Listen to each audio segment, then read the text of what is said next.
आज के इस संडे सर्विस में आप सबका स्वागत है। परमेश्वर ने आज फिर से हमारे को मौका दिया कि उसकी संगति में हम बैठने पाते हैं। आइए हम एक वचन सुनेंगे, उसके बाद हम प्रार्थना में जाएंगे, जो मिलता है भजन संहिता 31 उसका 5 और 7 पद। मैं अपनी आत्मा को तेरे हाथ में सौंप देता हूँ, हे यहोवा, हे सत्यवादी ईश्वर, तूने मुझे मोल लेकर मुक्त किया है।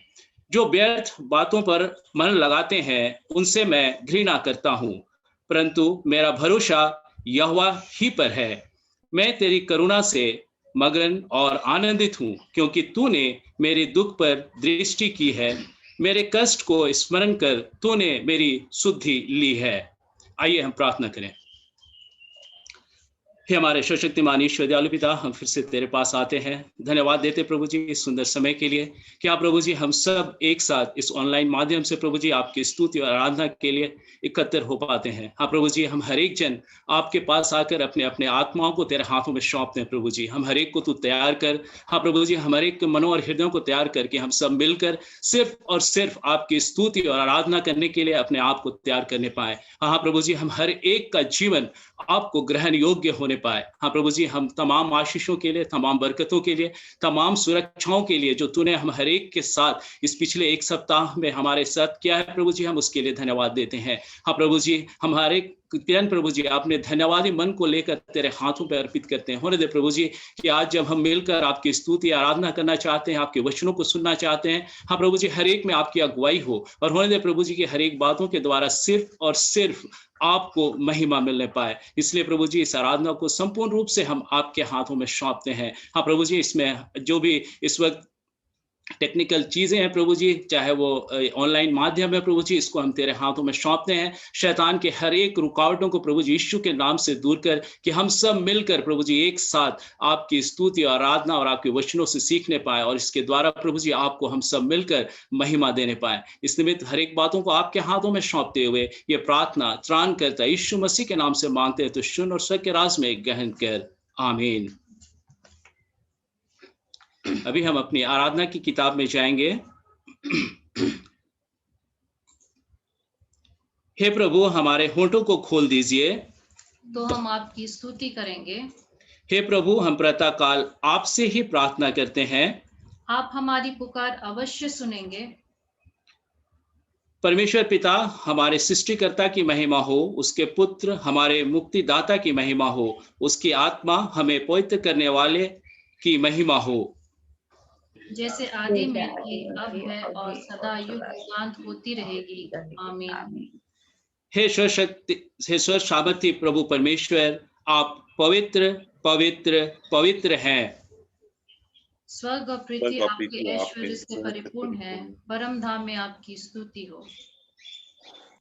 आइए आज के लिए जो ठहराया हुआ पहला गीत है हम वो गाएंगे, वो हिम नंबर 28, इत्मीनान खुदा का मिल से दरिया है, सारी मुश्किलात पर काबिल होता है। इत्मीनान खुदा का मिल से दरिया है, सारी मुश्किलात पर गालिब होता है। कामिल है पर तो भी बढ़ता जाता है, रोज बरोज गहरा होता जाता है। कुर्बतें यहोवा बख्शती है आराम, ईमानदार के दिल को कामिल इत्मीनान,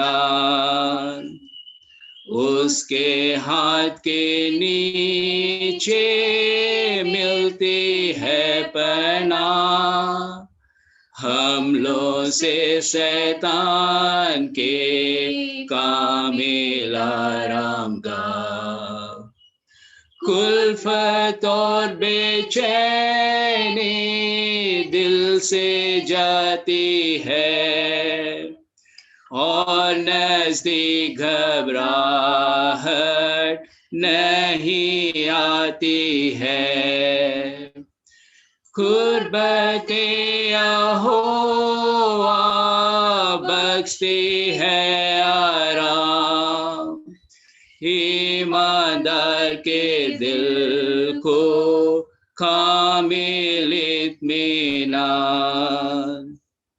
हर एक रंजोरा है ऊपर ही से है, चश्माए मोहब्बत उसका मंबा है।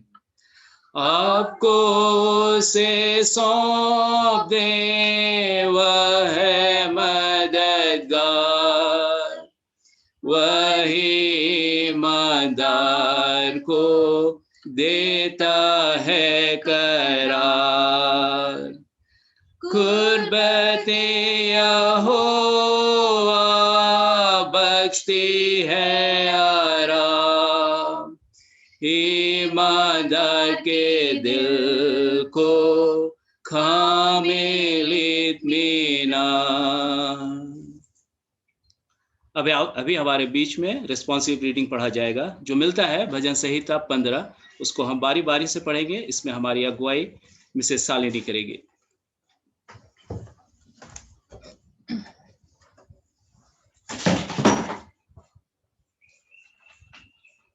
आज का उत्तरवादी पाठ लिया गया है भजन संहिता 15, साम्स 15। हम बारी बारी से पढ़ेंगे और अंतिम पद एक साथ पढ़ेंगे। हे परमेश्वर, तेरे तंबू में कौन रहेगा? तेरे पवित्र पर्वत पर कौन बसने पाएगा? वह जो खराई से चलता और धर्म के काम करता है और हृदय से सच बोलता है, जो अपनी जीभ से निंदा नहीं करता और ना अपने मित्र की बुराई करता और ना अपने पड़ोसी की निंदा सुनता है।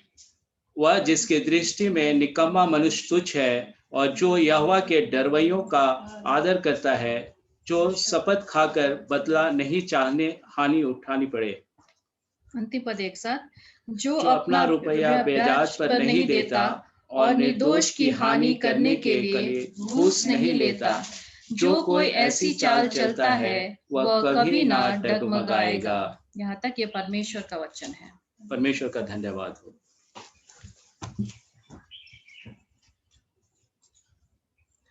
अभी हम सब मिलकर अपने सर्वशक्तिमान परमेश्वर के सामने दीनता से अपने पापों को स्वीकार करेंगे। हे परम पवित्र परम दयावान परमेश्वर, हम मानते हैं कि हमने मन वचन और कर्म से तथा भलाई ना करने के कारण आपके विरुद्ध और एक दूसरे के विरुद्ध पाप किया है। इसलिए हम आपसे प्रार्थना करते हैं कि आप हम पर दया करें और हमारे पापों को क्षमा करें। आमीन। सर्वशक्तिमान और दयावान परमेश्वर हमारे सब पापों को क्षमा करे और उससे हमें छुटकारा दे, हमें अपने जीवन को सुधारने के लिए अनुग्रह दे और पवित्र आत्मा की सामर्थ से हमें परिपूर्ण करे। आमीन। हे प्रभु हम पर दया कीजिए। हे क्रिस्ट हम पर दया कीजिए। हे प्रभु हम पर दया कीजिए। अभी हमारे बीच में पहला पाठ पढ़ा जाएगा जो मिलता है रूत उसका दूसरा अध्याय 1 से 18। इसमें मिसेस अंजलि सिंह अगुवाई करेगी।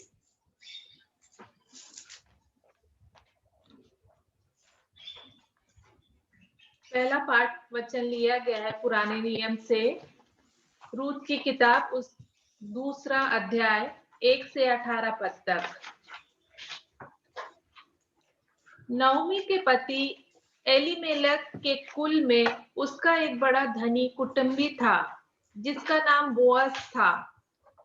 मोआबिन रूत ने नाओमी से कहा, मुझे किसी खेत में जाने दे कि जो मुझ पर अनुग्रह की दृष्टि करे, उसके पीछे पीछे मैं सिला बीनती जाऊं। उसने कहा, चली जा बेटी। इसलिए वे जाकर एक खेत में लवने वालों के पीछे बीनने लगी और जिस खेत में वे संयोग से गई थी वे एलीमेलेक के कुटुंबी बोअज का था। और बोअज बैतलहम से आकर लवने वालों से कहने लगा, यहोवा तुम्हारे संग रहे। और वे उससे बोले, यहोवा तुझे आशीष दे। तब बोअज ने अपने उस सेवक से जो लवने वालों के ऊपर ठहराया गया था पूछा, वे किसकी कन्या है? जो सेवक लवने वालों के ऊपर ठहराया गया था उसने उत्तर दिया, ये मोआबिन कन्या है जो नओमी के संग मोआब देश से लौट आई है। उसने कहा था, मुझे लवने वालों के पीछे पीछे फूलों के बीच बीनने और बाले बटोरने दे। तो वह आई और भोर से अब तक यही है, केवल थोड़ी देर तक घर में रही थी। तब बोअज ने रूत से कहा, हे मेरी बेटी, क्या तू सुनती है? किसी दूसरे के खेत में बीनने को ना जाना, मेरी ही दासियों के संग यहीं रहना। जिस खेत को वे लगती हो उसी पर तेरा ध्यान बंधा रहे और उन्हीं के पीछे पीछे चला करना। क्या मैंने जवानों को आज्ञा नहीं दी कि वे तुझे तंग ना करे?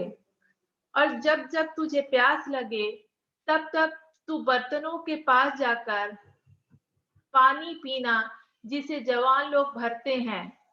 जब वे भूमि तक झुककर मुंह के बल गिरी और उससे कहने लगी, क्या कारण है कि तूने मुझे परदेशिन पर अनुग्रह की दृष्टि करके मेरी सुधि ली है? बोअज ने उत्तर दिया, जो कुछ तूने पति की मृत्यु के बाद अपनी सास से किया है, और तू किस प्रकार अपने माता पिता और जन्मभूमि को छोड़कर ऐसे लोगों में आई है जिनको तू पहले ना जानती थी। ये सब तुझे विस्तार के साथ बताया गया है।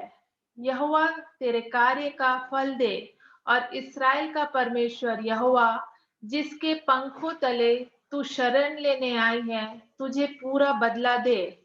उसने कहा, हे मेरे प्रभु, मेरे अनुग्रह की दृष्टि मुझ पर बनी रहे, क्योंकि यद्यपि मैं तेरी दासियों में से किसी के भी बराबर नहीं हूं, तो भी तूने अपनी दासी के मन में बैठने वाली बातें कहकर मुझे शांति दी है। फिर खाने के समय बोअज ने उससे कहा, यही आकर रोटी खा और अपना कौर सिरके में डुबा। तो वे लवने वालों के पास बैठ गई और उसने उसको भुनी हुई बालें दी और वे खाकर तृप्त हुई, वरन कुछ बचा भी रखा।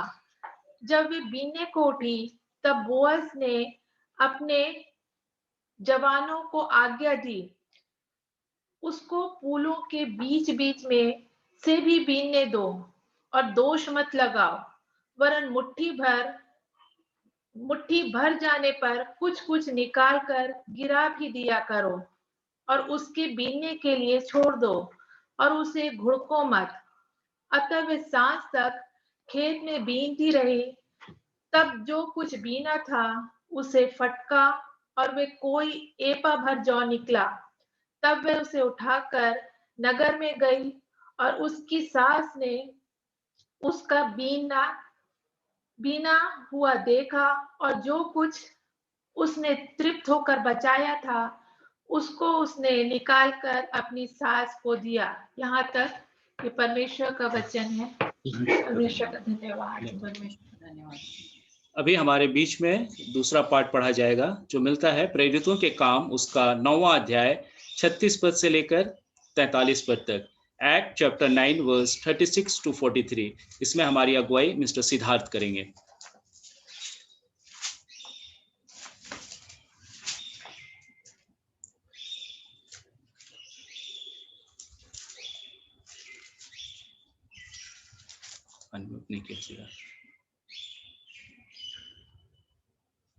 सिद्धार्थ अनम्यूट करो अपने आप को।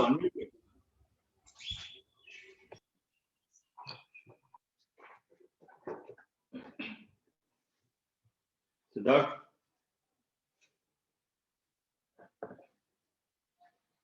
तुम फ्री हो गए?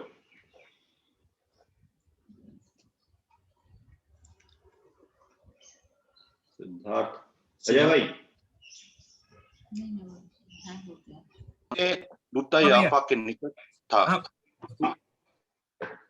चेलों फिर से करो तुम म्यूट हो गए, फिर से बोलो। ठीक है, आज के लिए ठहराया दूसरा पाठ लिया गया है प्रेरितों के काम, उसका 9वां अध्याय 36 से लेके 43 तक। Acts chapter 9 36 to 43। याफा में तबीता अर्थात दोरकास नामक एक विश्वासिनी रहती थी। वह बहुत से भले भले काम और दान किया करती थी। उन्हीं दिनों में वह बीमार होकर मर गई और उन्होंने उसे नहलाकर अटारी पर रख दिया, इसलिए कि लुद्दा याफा के निकट था। चेलों ने यह सुनकर कि पतरस वहां है, 2 मनुष्य भेजकर उससे विनती की, हमारे पास आने में देर ना कर। तब पतरस उठकर उनसे साथ हो लिया और जब वहां पहुंचा तो वे उस अटारी पर ले गए। सब विधवाएं रोती हुई उसके पास आ खड़ी हुई और जो कुर्ते और कपड़े दोरकास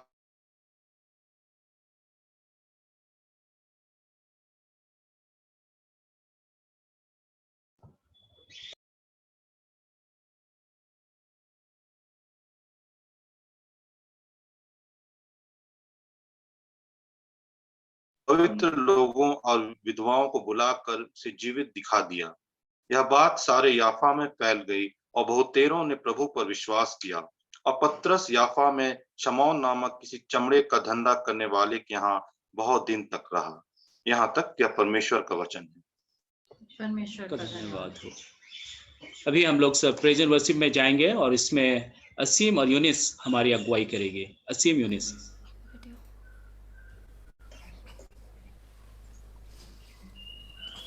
प्रेज द लॉर्ड। प्रभु की स्तुति हो, प्रभु की महिमा हो कि आज का दिन हमें परमेश्वर ने फिर से दिया है, हमारे जीवन में जोड़ा है। और आइए हम परमेश्वर की स्तुति और महिमा करें और कुछ गीतों गाएंगे हम। आइए हम छोटी सी दुआ करें।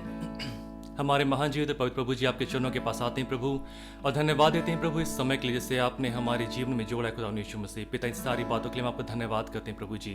पिता, जबकि इस आराधना में हम जुड़े हुए हैं खुदा यीशु मसीह ऑनलाइन के माध्यम से प्रभु, और जबकि आपकी स्तुति और आपकी आराधना को हम करते हैं प्रभु जी, प्रार्थना करते हैं प्रभु कि प्रभु आप हमारी आराधना को, हमारी स्तुति को पिता आप ग्रहण कीजिए पिता, और हमारे जीवन में पिता अपनी अनुग्रह और अपनी आशीष को दीजिए पिता। जो कुछ भी हम करते हैं खुदा यीशु मसीह, इस पूरी आराधना को आपके हाथों में सौंपते हैं प्रभु, आप ही इसमें अगुवाई और संचालन करें। सारा आदर सारा महिमा हम आपको देते हैं। इस प्रार्थना को यीशु मसीह के नाम से मांगते हैं, आमीन। आइए प्रभु की स्तुति और महिमा करते हुए गाएंगे, जो कि बहुत ही कॉमन सा गाना है और जो बताती है कि हमारा परमेश्वर, हमारा यीशु मसीह के जैसा कोई भी नहीं। आइए हम इस गीत को गाएं।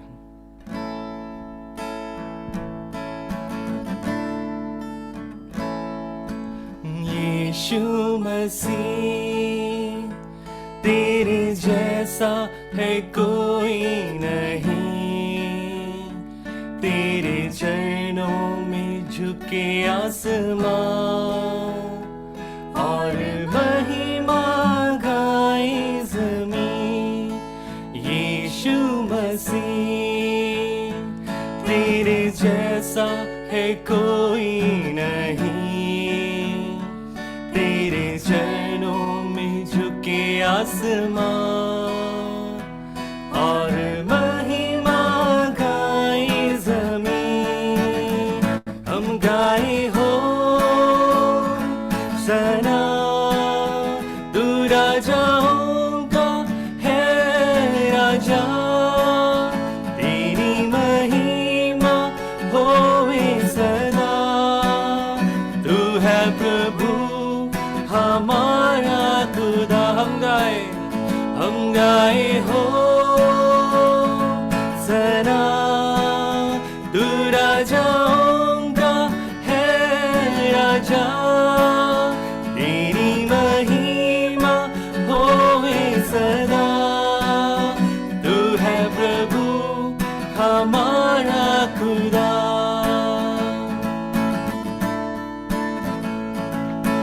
प्यारे पिता, तूने हमसे इतना प्यार किया, हमें पापों से छुड़ाने को अपने बेटे को कुर्बान किया। प्यारे पिता, तू इतना प्यार किया, हमें पापों से छुड़ाने को अपने बेटे को कुर्बान किया। हम गाए हो सना, तू राजाओं का है राजा, तेरी महिमा होए सदा। तू है प्रभु हमारा खुदा, हम गाए हो सना, तू राजाओं का है राजा, तेरी महिमा होए सदा। तू है प्रभु हमारा खुदा, तू है प्रभु हमारा खुदा, तू है प्रभु हमारा खुदा। हाँ मेरे प्रियो, हमारा प्रभु यीशु मसीह जैसा कोई भी नहीं है, और इस दुनिया में कोई भी नहीं है जो हमें उस शांति और वो आनंद और वो जो है जय हमें देता है। आइए हम प्रभु की स्तुति में और दूसरे गीत को गाएंगे। जय देने वाले प्रभु यीशु को कोटि कोटि धन्यवाद। हम जानते हैं कि जय देने वाला, जीवन देने वाला और शांति देने वाला हमारा प्रभु यीशु मसीह। आइए इस गीत को गाएं।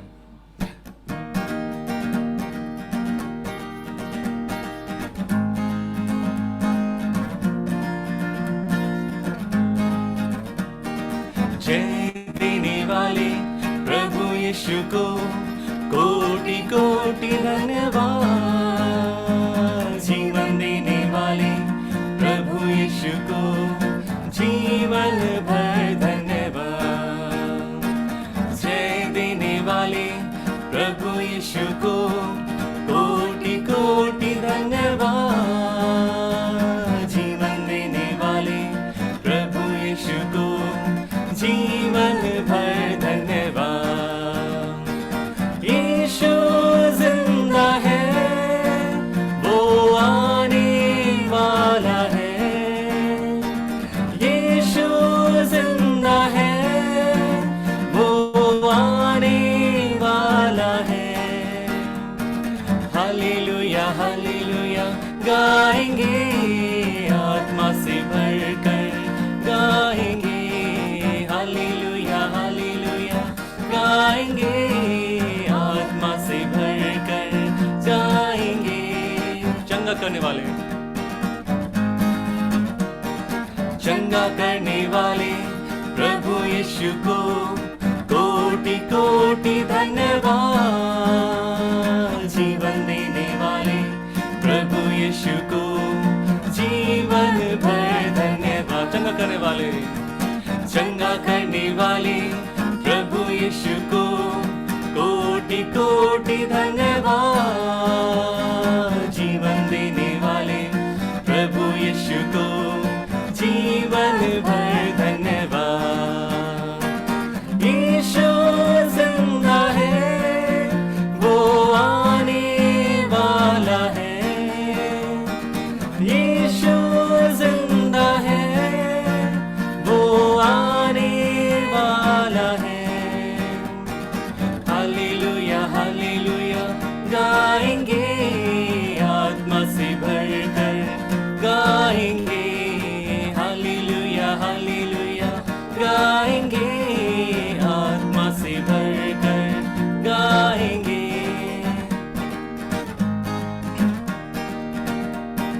शांति देने वाले प्रभु यीशु को कोटि कोटि धन्यवाद। जीवन देने वाले प्रभु यीशु को जीवन भर धन्यवाद। शांति देने वाले प्रभु यीशु को कोटि कोटि धन्यवाद। जीवन देने वाले प्रभु यीशु को जीवन भर धन्यवाद। यीशु जिंदा है,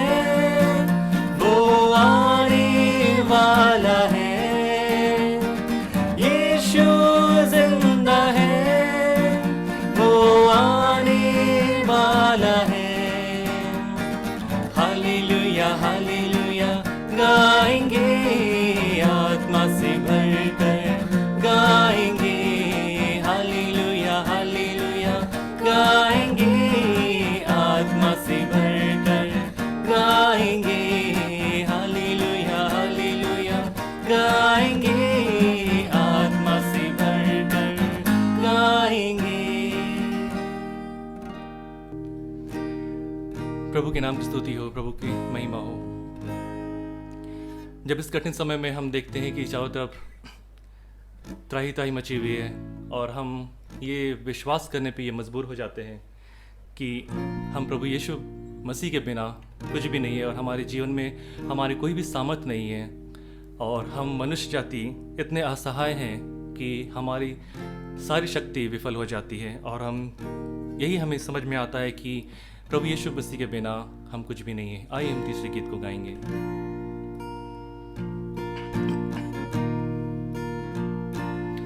तेरे बिन मैं कुछ भी नहीं,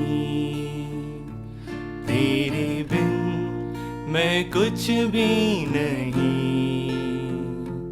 ऐ खुदावन यीशु तेरे बिन मैं कुछ भी नहीं, तेरे बिन मैं कुछ भी नहीं, तेरे बिन मैं कुछ भी नहीं, ऐ खुदावन यीशु तेरे बिन मैं कुछ भी नहीं। तू यीशुआ यीशुआ करूं आराधना, हाथों को अपने उठा कर तुझे दूं महिमा। तो यीशुआ यीशुआ करूं आराधना, हाथों को अपने उठा कर तुझे दूं महिमा।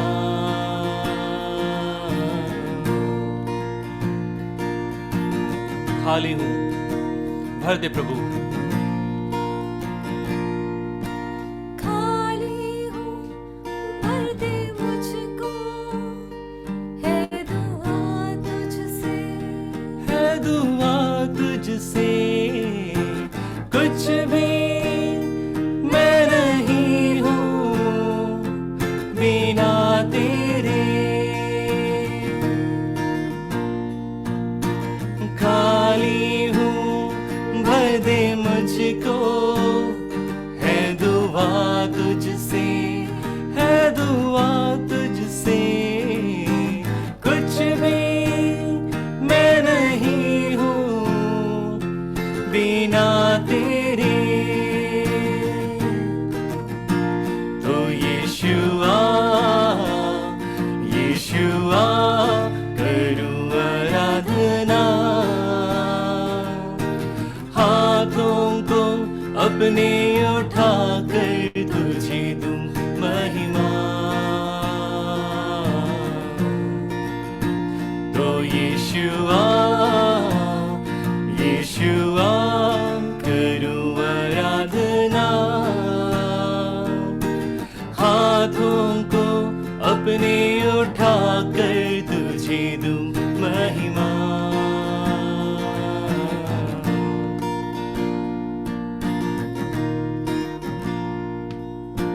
सर को अपने झुकाता हूँ मैं तेरे हुज़ूर, मैं तेरे हुज़ूर बनकर कुर्बानी आता हूँ तेरे हुज़ूर।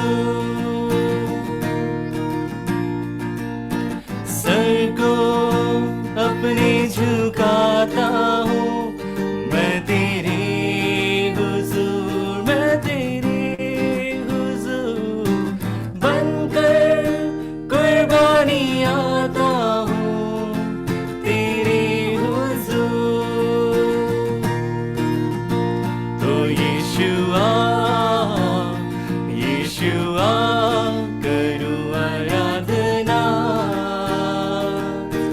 हाथों को अपने उठा कर तुझे दूं महिमा। तो यीशुआ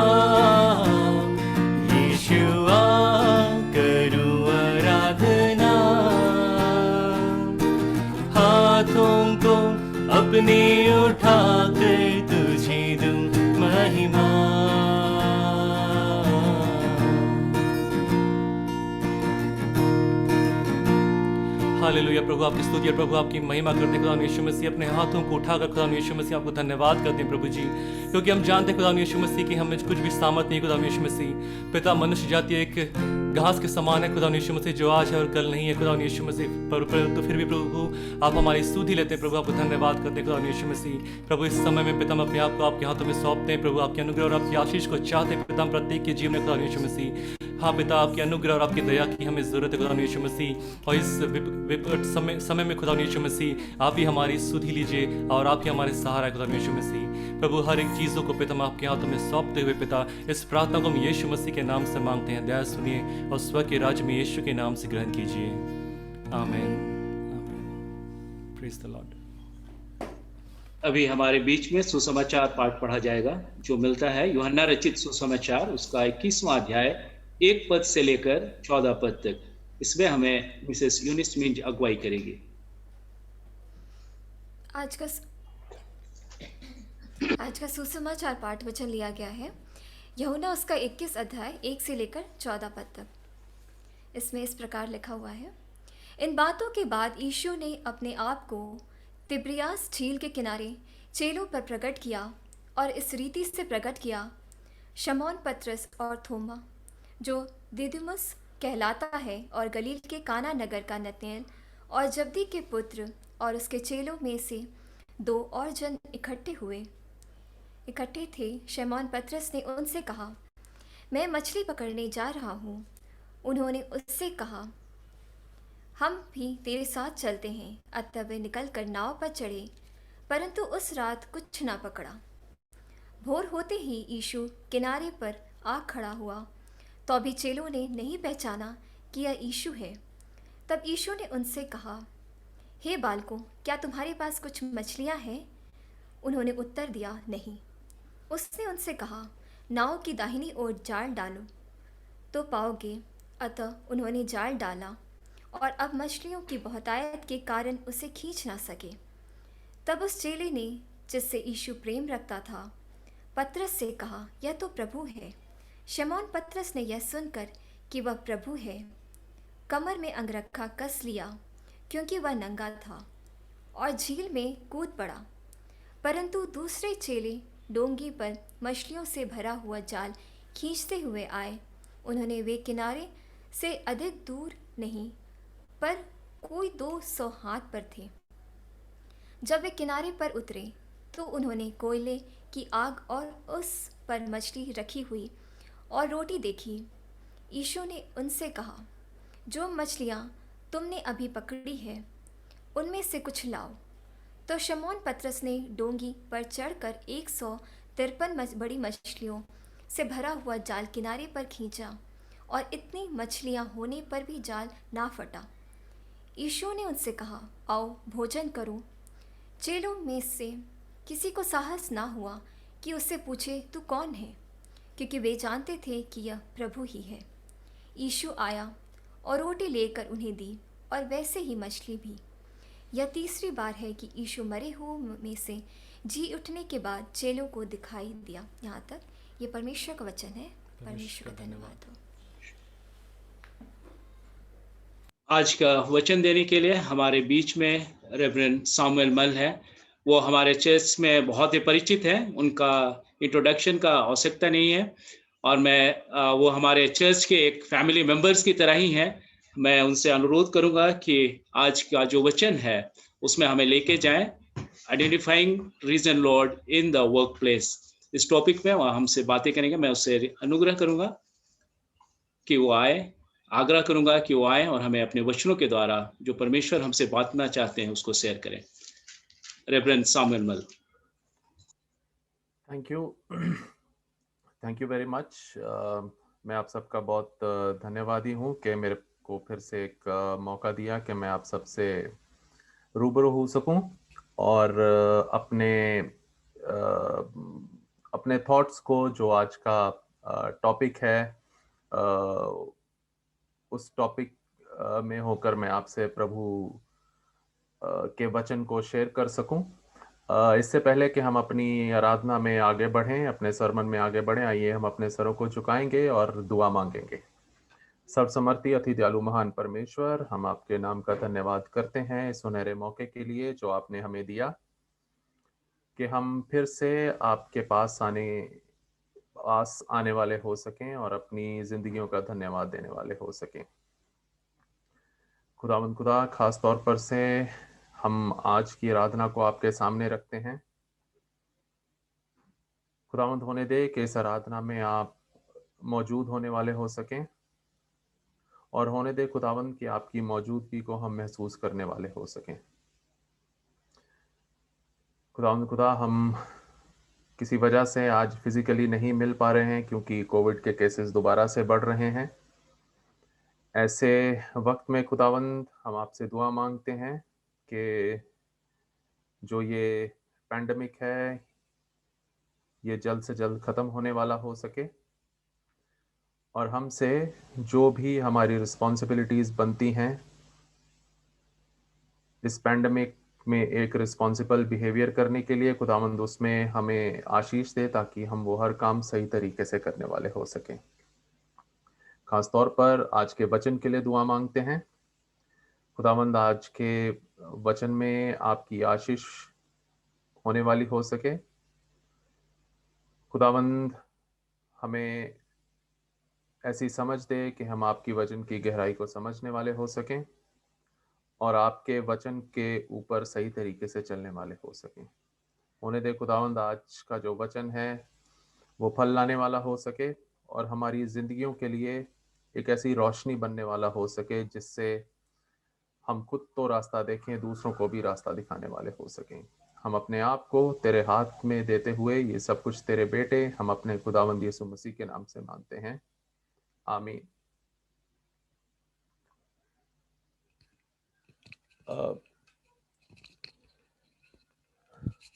आज का जो पाठ वचन हमारे सामने पढ़े गए थे, रूथ उसका दूसरा अध्याय उसकी 1 से 18 आयत, प्रेरितों के काम उसका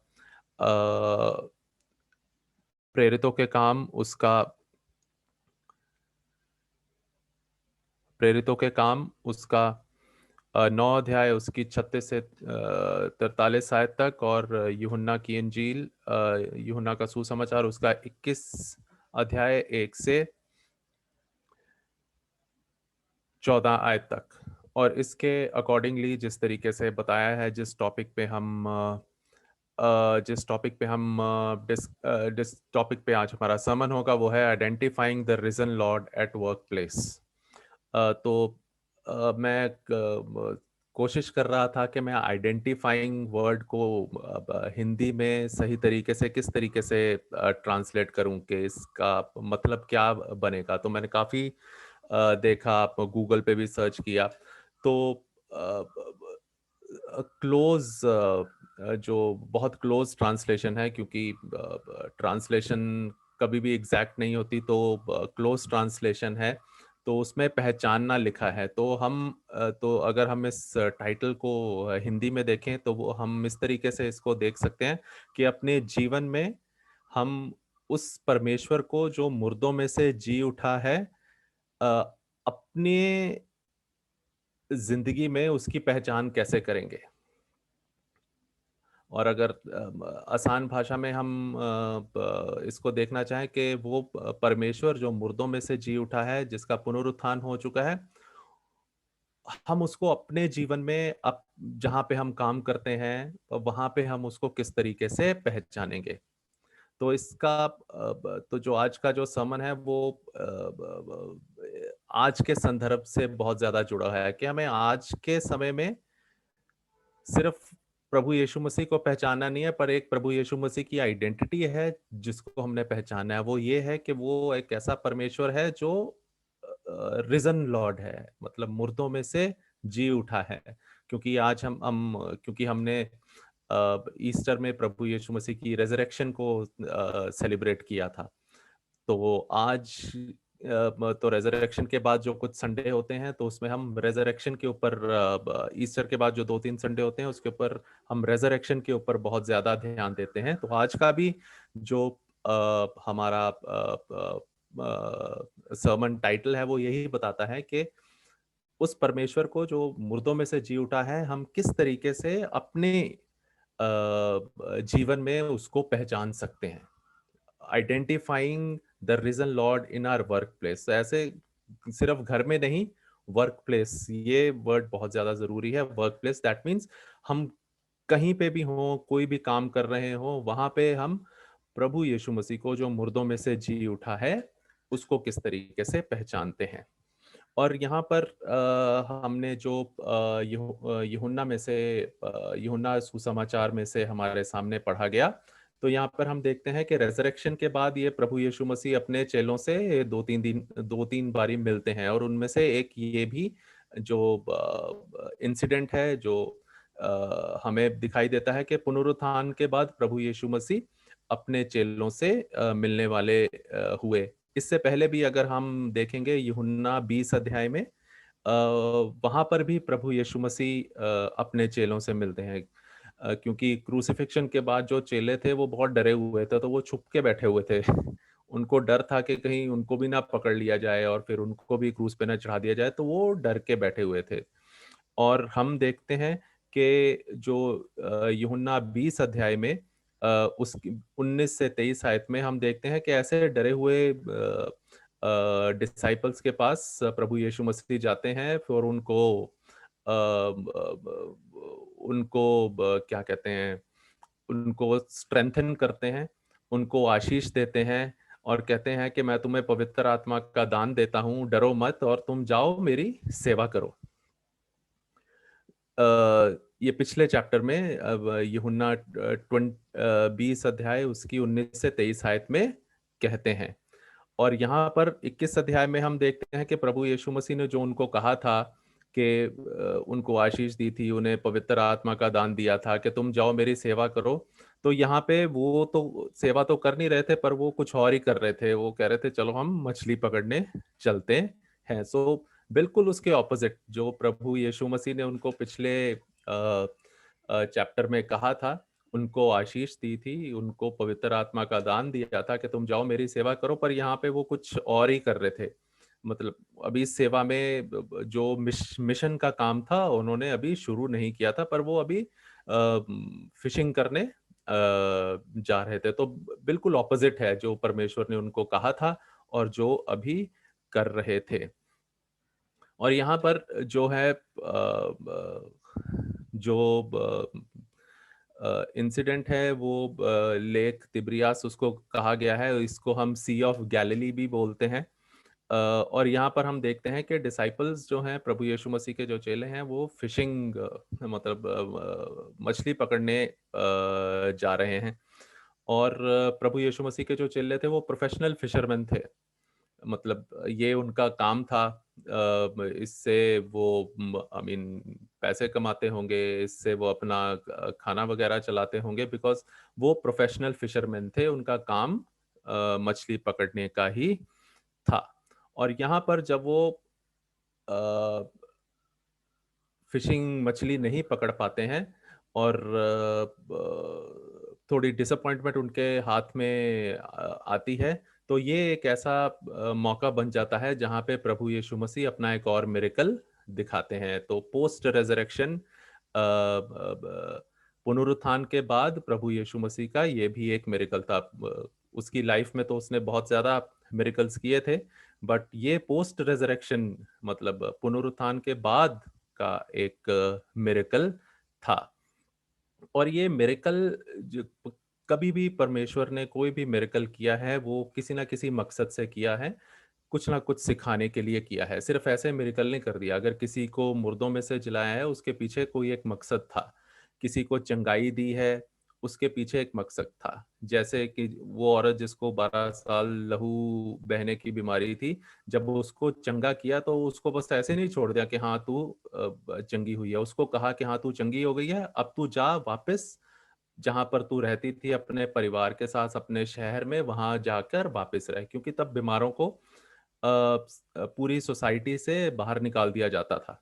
उनको उस सोसाइटी में ऐसा होता था कि अगर कोई बीमार है तो उसको ये समझा जाता था कि भाई इस इंसान के ऊपर परमेश्वर का जिसे कहते हैं गुस्सा है, तो अगर ये इंसान जो बीमार इंसान है वो हमारे बीच में रहेगा तो परमेश्वर का गुस्सा सबके ऊपर आएगा। तो इसलिए जो बीमार थे उनको बाहर निकाल दिया जाता था। तो ऐसे में प्रभु यीशु मसीह जब चंगाई करते हैं किसी की भी, तो उसको हमेशा ये कहते हैं कि तू जा वापस अपनी कम्युनिटी में जाकर रहे। तो हर मिरेकल के पीछे प्रभु यीशु मसीह की कोई ना कोई कुछ ना कुछ इंटेंशन जरूर रहती है। वो सिर्फ ऐसे मिरेकल नहीं कर देते, उसके पीछे कुछ ना कुछ जरूर उसके पीछे कोई ना कोई मकसद जरूर छुपा होता है। और यहाँ पर भी जो मिरेकल प्रभु यीशु मसीह करते हैं उसमें भी एक मकसद छुपा हुआ है। अगर हम उसका ये वाला जो रीडिंग हमारे सामने पढ़ी गई तो उसमें देखें तो उसमें भी जो मकसद है वो यही है कि किस तरीके से चेलों को प्रभु यीशु मसीह अपनी सेवकाई के लिए और मिशन के लिए तैयार करे। और यहाँ पर जो प्रभु यीशु मसीह उनको इंस्ट्रक्शंस देंगे, जो भी उनको जो भी समझाएंगे या जो भी इंस्ट्रक्शंस देंगे, वो चेलों की जो जिंदगी है उसको एकदम बदलने वाली थी। ये बहुत इंपॉर्टेंट इंस्ट्रक्शंस थी जो प्रभु यीशु मसीह देने वाले थे। और यहाँ पर हम देखते हैं कि किस तरीके से प्रभु यीशु मसीह ने इस मिरेकल की शुरुआत करी, क्योंकि प्रभु यीशु मसीह के जो चेले थे वो उनका प्रोफेशन था मछली पकड़ना, पर क्योंकि उनका प्रोफेशन था मछली पकड़ना, इसलिए फिर भी वो मछली पकड़ने में नाकामयाब थे, वो पकड़ नहीं पा रहे थे despite being very very professional fisherman.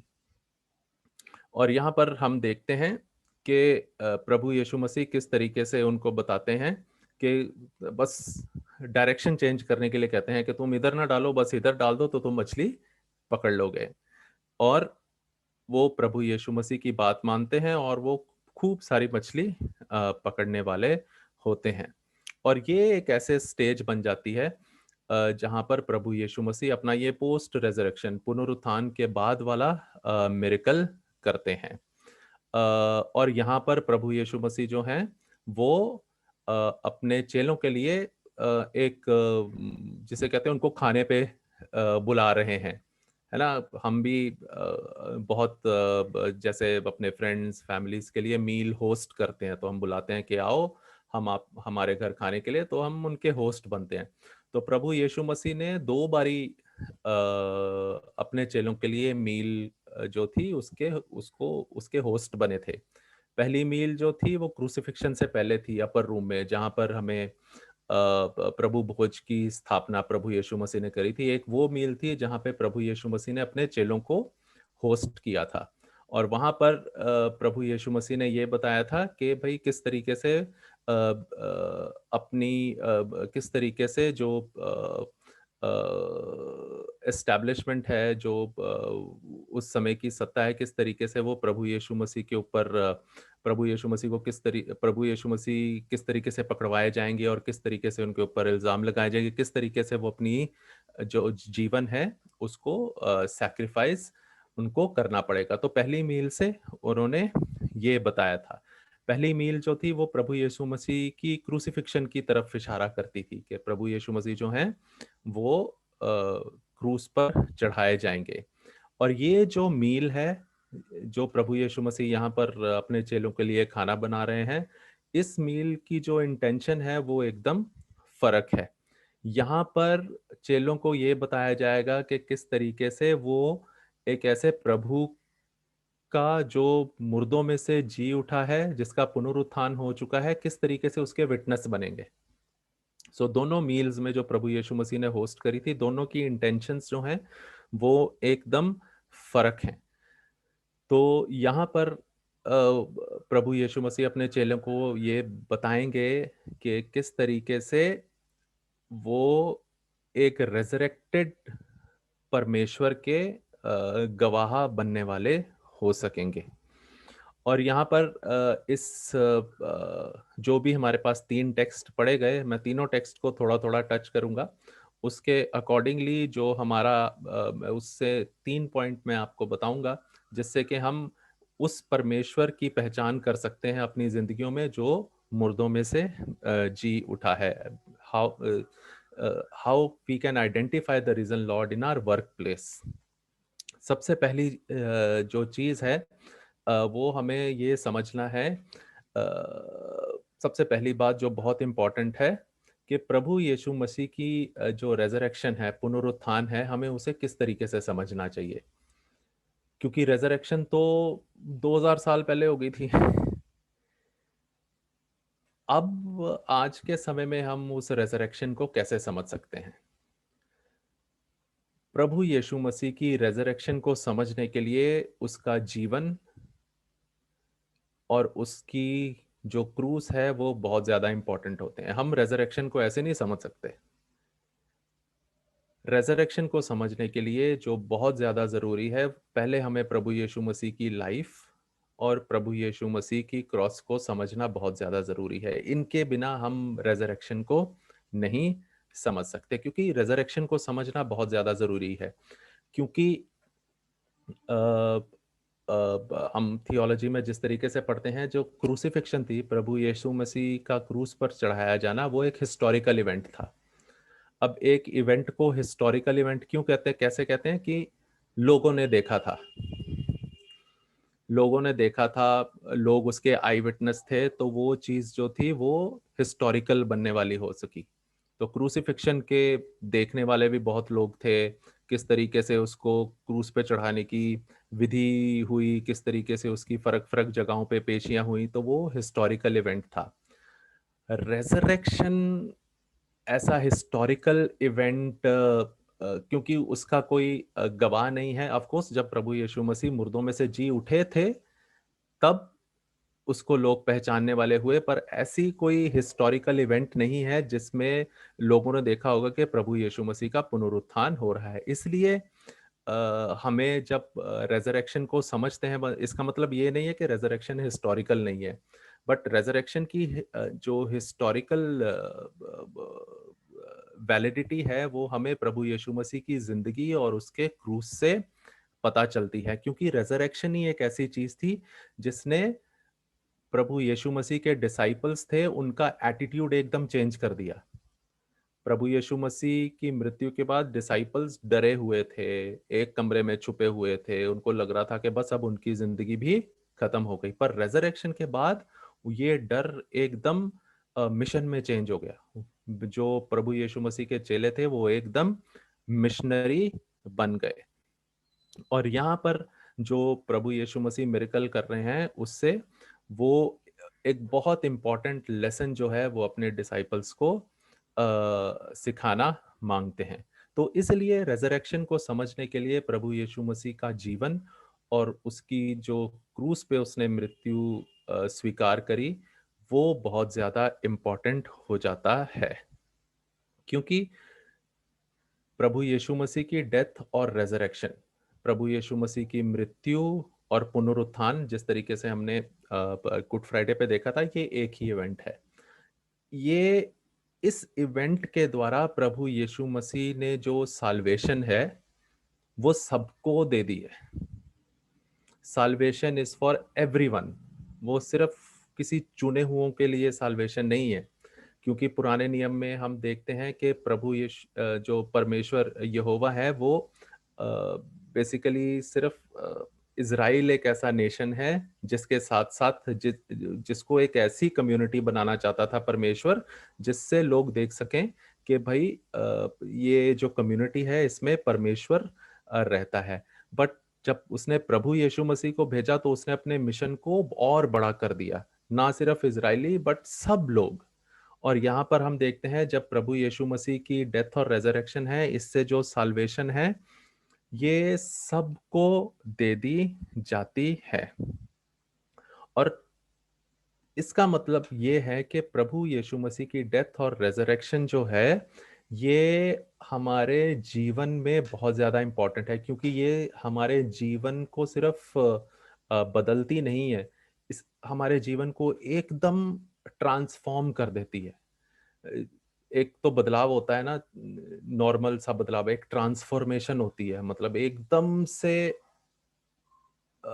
जिसे कहते हैं एकदम से बिल्कुल ऑपोजिट डायरेक्शन में, तो हमारे जो जीवन को है वो ट्रांसफॉर्म कर देती है। तो इसलिए प्रभु यीशु मसीह की लाइफ और क्रॉस रेजरेक्शन के लिए बहुत ज़्यादा इम्पोर्टेंट है उसको समझने के लिए, और हमारी ज़िंदगी जो प्रेजेंट में है वो भी बहुत ज़्यादा ज़रूरी है प्रभु यीशु मसीह की रेजरेक्शन को समझने के लिए। क्योंकि रेजरेक्शन ही जो रेजरेक्शन है, वो पुनरुत्थान है, वो हमें अपनी जीवन की जो परिस्थितियां हैं उसको समझने में बहुत ज़्यादा हमारी सहायता करती हैं। क्योंकि रेजरेक्शन के साथ एक चीज़ जो है वो बहुत ज़्यादा इम्पोर्टेंट जुड़ी हुई है, जिसको हम होप बोलते हैं। और क्रिश्चियनिटी में हम रेजरेक्शन के साथ होप को बहुत जोड़ते हैं, क्योंकि वो होप है हमारी कि परमेश्वर जो है वो दोबारा से हमारे बीच में आएगा। This is hope of second coming. तो परमेश्वर कब हमारे बीच में रहने आएगा? जब इस धरती पर परमेश्वर के राज्य की स्थापना हो जाएगी। तो इसलिए हमारी जो लाइफ है वो रेजरेक्शन के द्वारा होप से जुड़ी हुई है, एक आशा से। ये एक ऐसी आशा है जो इस संसार को एक ऐसा स्थान बनाएगी जहां पर प्रभु का राज्य स्थापित होगा। और प्रभु का राज्य स्थापित होने के लिए किन किन चीजों की बहुत ज्यादा जरूरत है?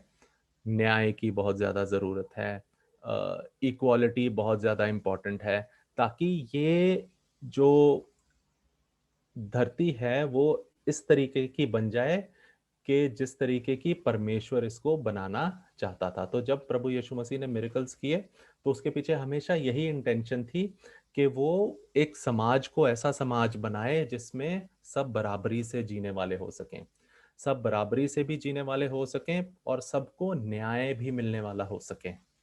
और आजकल हम देखते हैं कि जिस तरीके से कोविड फैल रहा है, हम अगर सोशल मीडिया उठाएं तो किस तरीके से जो लोग हैं उनको मेडिकल फैसिलिटी नहीं मिल रही है, उनके पास ऑक्सीजन नहीं है, किसी को बेड नहीं मिल रहा है। तो हम ये देख सकते हैं कि चाहे लोग फाइनेंशियली तो बहुत स्ट्रांग हैं, बट उनके पास क्या कहते हैं मेडिकल फैसिलिटीज को एक्सेस करने की मतलब इतनी तंगी हो गई है। तो एक तरीके से जो मेडिकल न्याय है वो सबके पास नहीं है।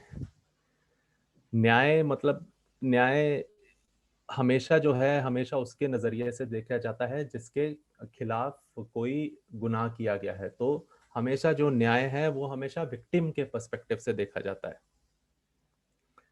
न्याय हमेशा पावरफुल के पर्सपेक्टिव से नहीं देखा जाता। तो यही प्रभु यीशु मसीह जब अपनी सेवकाई करते हैं वो हम इस बात को बताते हैं कि जो न्याय है वो हमेशा उसके पर्सपेक्टिव से, विक्टिम के पर्सपेक्टिव से, जिसके खिलाफ गुनाह हुआ है उसके पर्सपेक्टिव से उसके पर्सपेक्टिव से देखने की जरूरत है।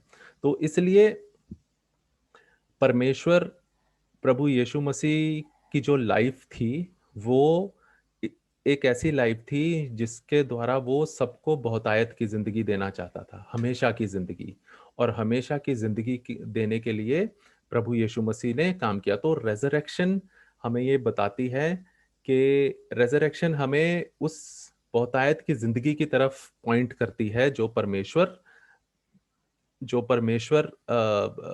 अपने बेटे के द्वारा हमें दिखाना चाहता है। और यही हमारी आशा है जो फ्यूचर के साथ जुड़ी है। पर ये फ्यूचर ऐसा फ्यूचर नहीं है जिसकी तरफ हमें बस हम आराम से बैठे रहे, हम सोचेंगे कि हम फ्यूचर की तरफ जाएंगे, पर वो उस फ्यूचर को हमें प्रेजेंट में लेकर आना है।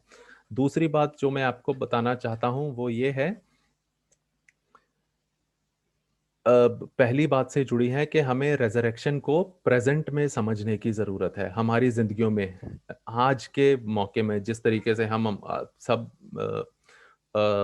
अलग अलग जगहों से आज इस वर्शिप में जुड़े हैं, तो आपकी अपनी जगह में आप रेजरेक्शन को किस तरीके से समझते हैं। और इसके लिए हमारे लिए जैसे मैंने पहले बताया कि प्रभु यीशु मसीह की बहुत ज़्यादा अहमियत है उसकी लाइफ की, जिसको हम हिस्टोरिकल जीसस भी बोलते हैं, मतलब जीसस ऑफ हिस्ट्री।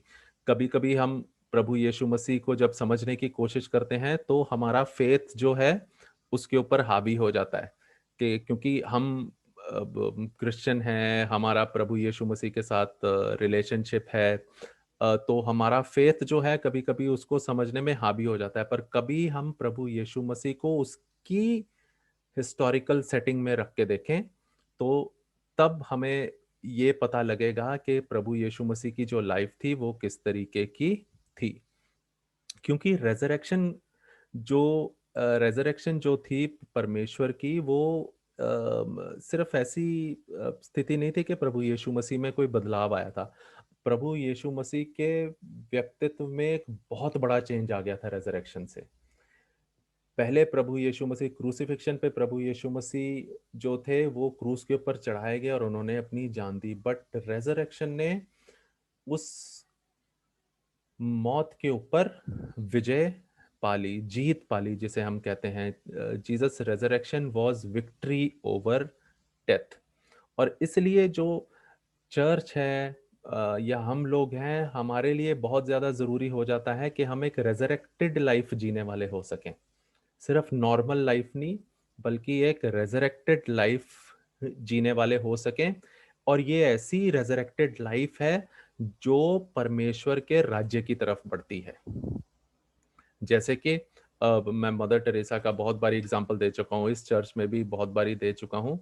उसको लगा था कि वो परमेश्वर के राज्य के लिए तभी काम करेगी जब तब काम कर सकती है जब वो कोड़ियों में प्रभु यीशु मसीह को देखती थी।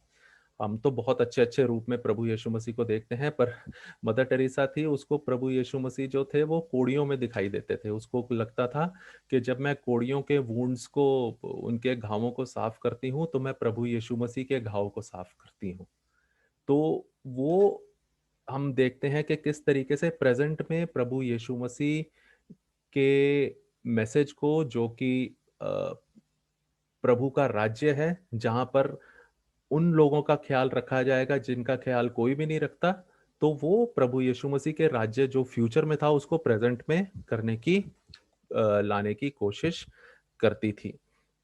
और इसलिए जो रेज़रेक्शन होती है वो एक परमेश्वर की जीत की रूप में हमें देखते हैं। वो एक ऐसी जीत है जहाँ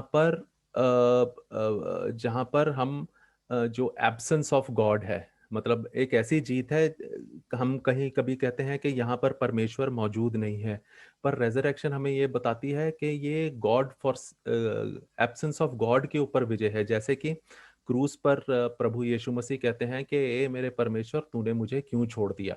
तो वहां पर प्रभु यीशु मसीह को ऐसा लगा कि गॉड ने प्रभु यीशु मसीह को, यहोवा ने परमेश्वर को छोड़ दिया है। पर रेज़रेक्शन ये बताती है कि एक ऐसा एक्सपीरियंस जहां पर एब्सेंस ऑफ गॉड है, ये उसके ऊपर विजय पाती है। और ये ही होप है रेज़रेक्शन की, कि रेज़रेक्शन हमेशा हमें ये बात दिलाती है कि कोई भी ऐसी चीज जो बहुतायत की जिंदगी में बाधा डाले, बहुतायत की जिंदगी के एक्सपीरियंस में बाधा डाले, उसके ऊपर विजय पाने के लिए रेज़रेक्शन बहुत ज्यादा जरूरी है।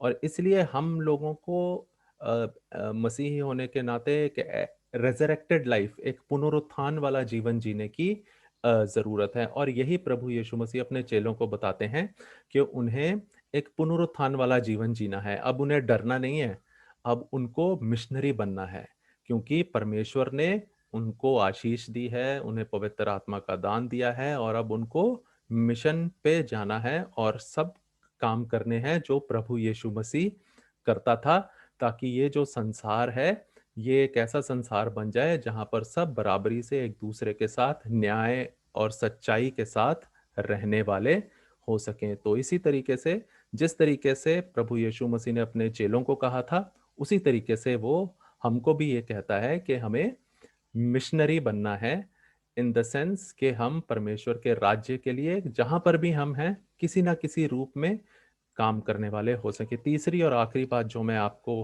बताना चाहता हूँ वो ये है कि अगर हमने उस परमेश्वर की पहचान करनी है जिसका पुनरुत्थान हुआ है, तो इसके लिए हमारे जो एक्शंस हैं वो बहुत ज़्यादा इम्पोर्टेंट हो जाते हैं। हमारे एक्शंस, अब ये किस तरीके से देखते हैं कि हमारे एक्शन, क्योंकि समाज में तो बहुत बुराइयां हैं, तो हम सबके प्रति एक्शन करेंगे तो आई मीन थोड़ा सा मुश्किल है।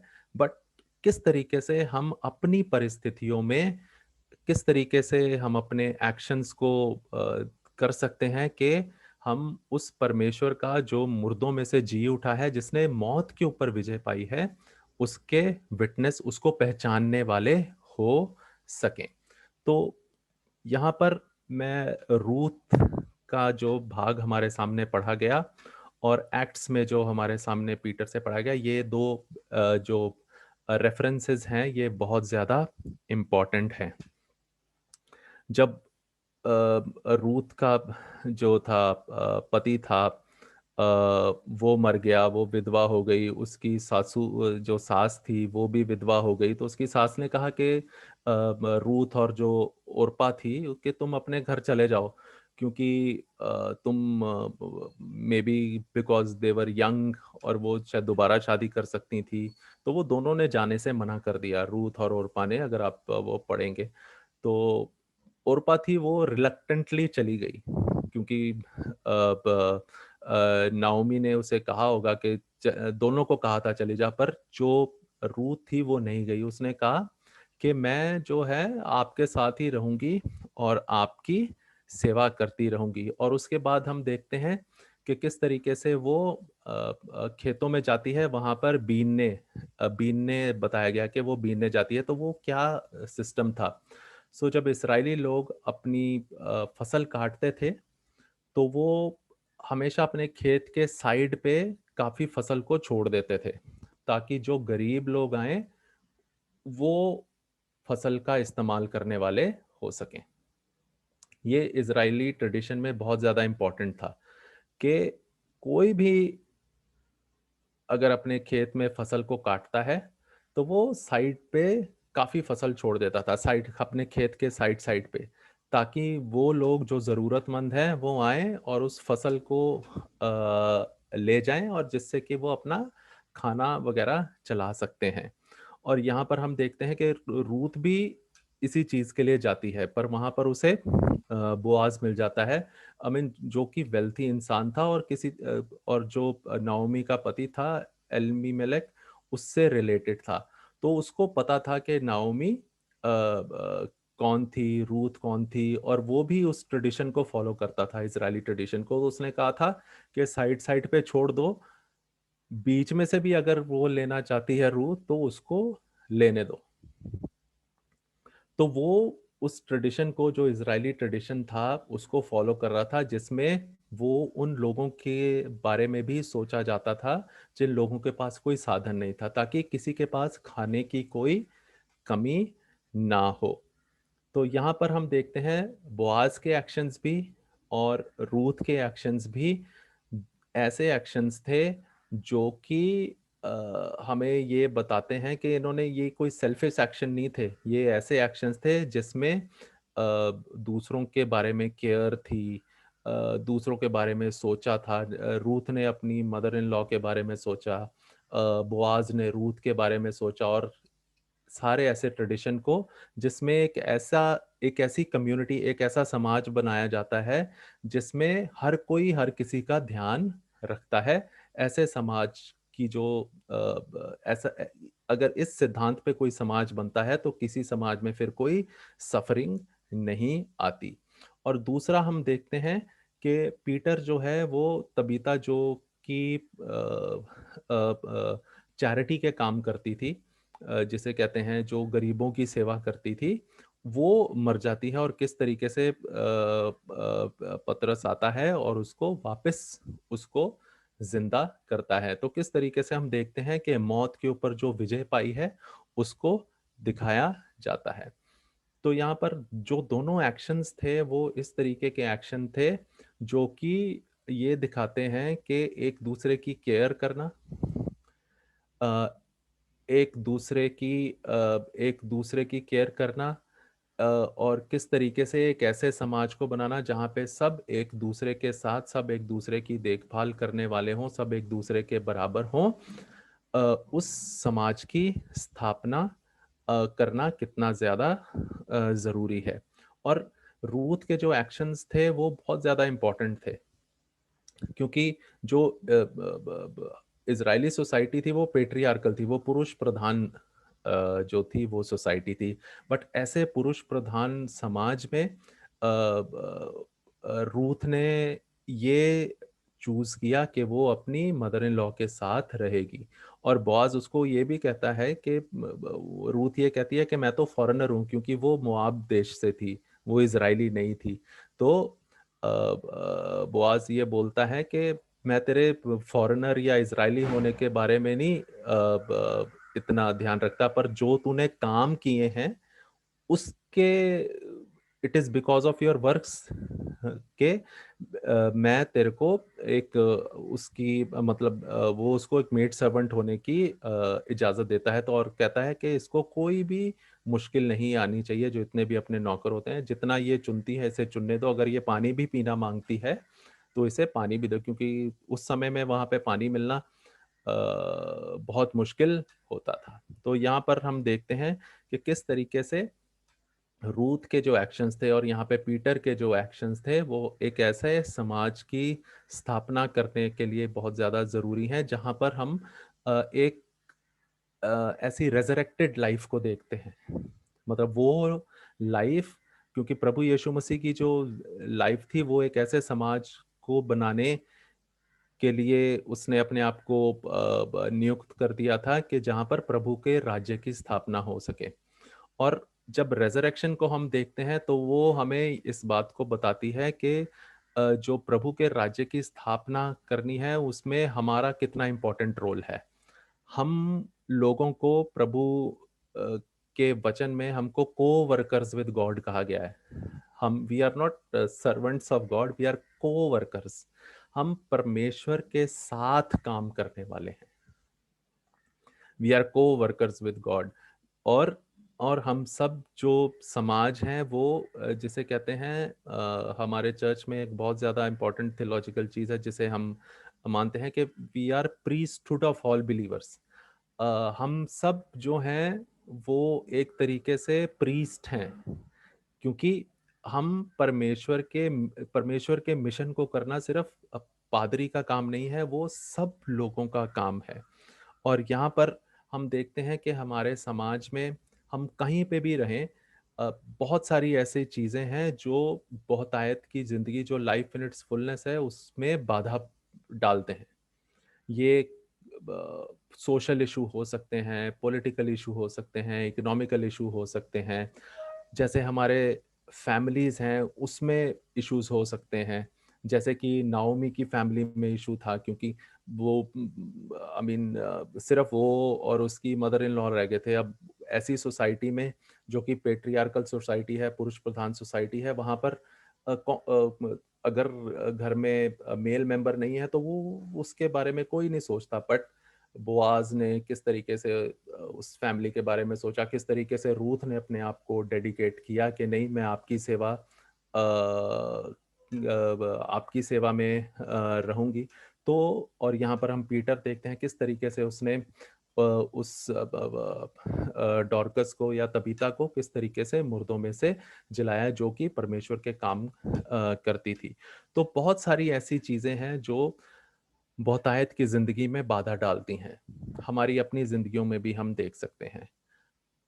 हम अगर उन चीज़ों को जो कि बहुतायत की जिंदगी, जिसमें सब बराबर हैं, जिसमें न्याय की स्थापना है, अगर हम कुछ ना कुछ अपने वर्क प्लेस में, दैट मीन जहाँ पे हम रहते हैं, अगर हम उसको दूर करने की कोशिश करें तो हम एक रेजरेक्टेड लाइफ जीने वाले हो सकेंगे।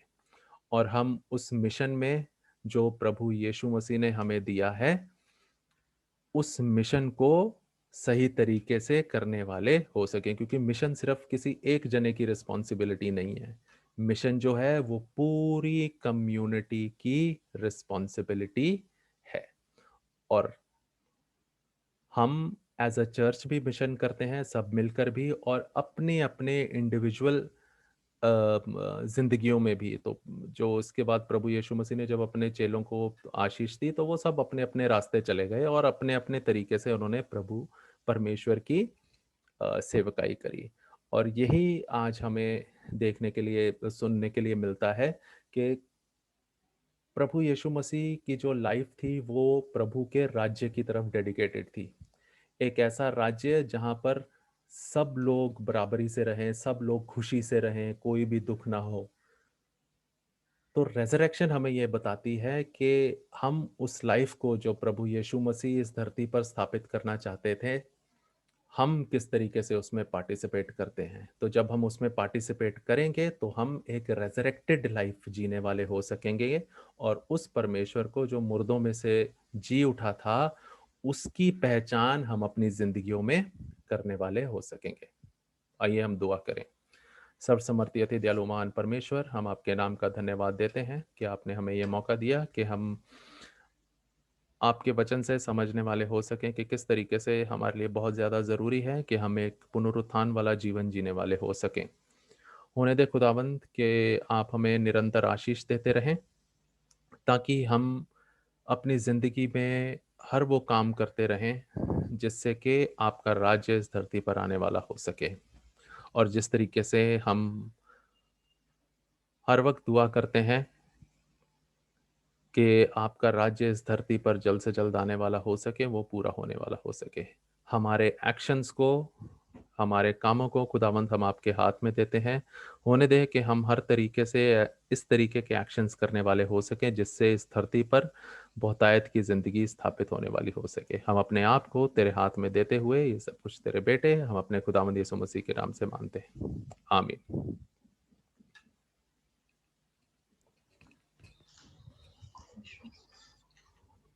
आइए, जो वचन हमारे बीच बोया गया उसके रिस्पांस में हम सब मिलकर प्रेरितों के विश्वास वचन जो है हम एक साथ बोलेंगे।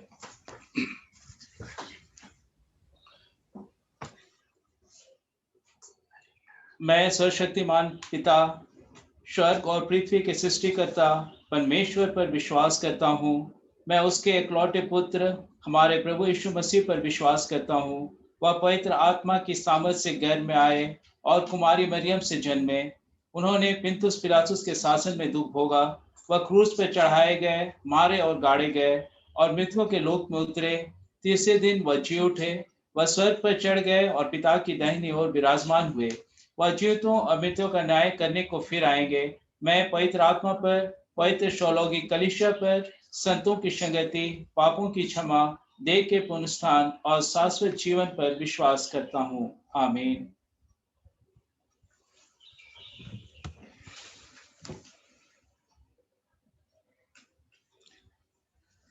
अभी ये समय है जो कि हम सब नोटिस में जाएंगे और इसमें पास्टर हमारी अगुवाई करेंगे। हम इसलिए आग्रह करते हैं, पास्टर साहब आप हमारे बीच में आइए।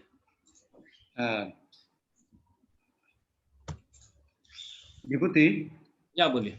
पहले दान कर दीजिए, गाना कर दीजिए, उसके बाद में करके नोटिस दे के मैं करूंगा प्रार्थना। पहले दान और गीत कर दीजिए। ठीक है, आइए तो हम आज के दान के लिए हम गाना गाएंगे। वो गाना है हिम नंबर 50, आशीष तुझसे चाहते हैं। इस पे में हम दान लेंगे और दान के बाद हम नोटिस में जाएंगे। आशीष तुझसे चाहते हैं, हे स्वर्गीय पिता हम आते हैं। कोई खूबी है न लिया कर, बख्शो हमको अपनी ताकत। खाली दिलों को लाते हैं, खाली दिलों को लाते हैं, हे स्वर्गीय पिता हम आते हैं। आशीष तुझसे चाहते हैं, हे स्वर्गीय पिता हम आते हैं। हमने बहुत खताएं की है, रहे निकम्मे जफाएं की है। हमने बहुत खताएं की है, रहे निकम्मे जफाएं की है।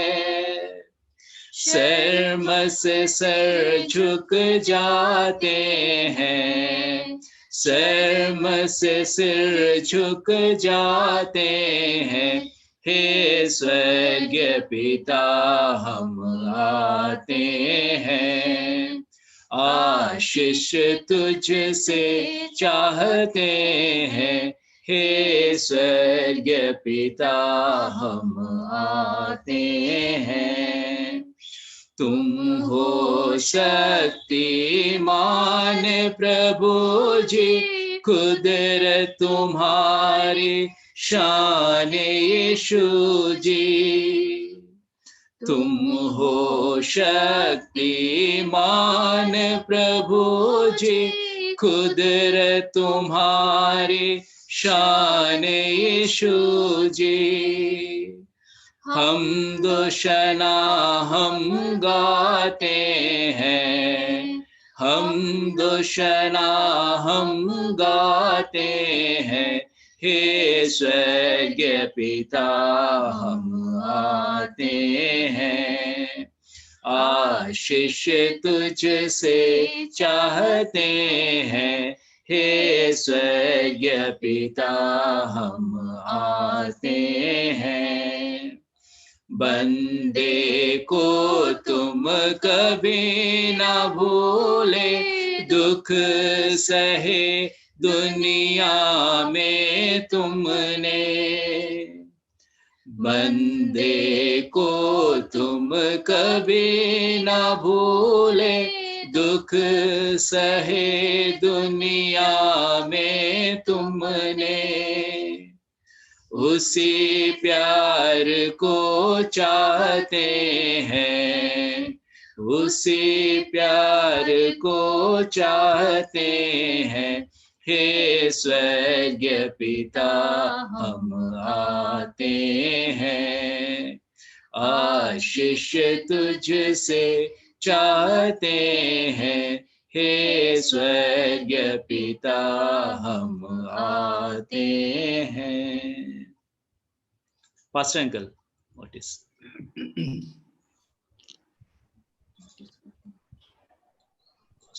मसीह में मेरे प्रियो, सबको यीशु सहाय।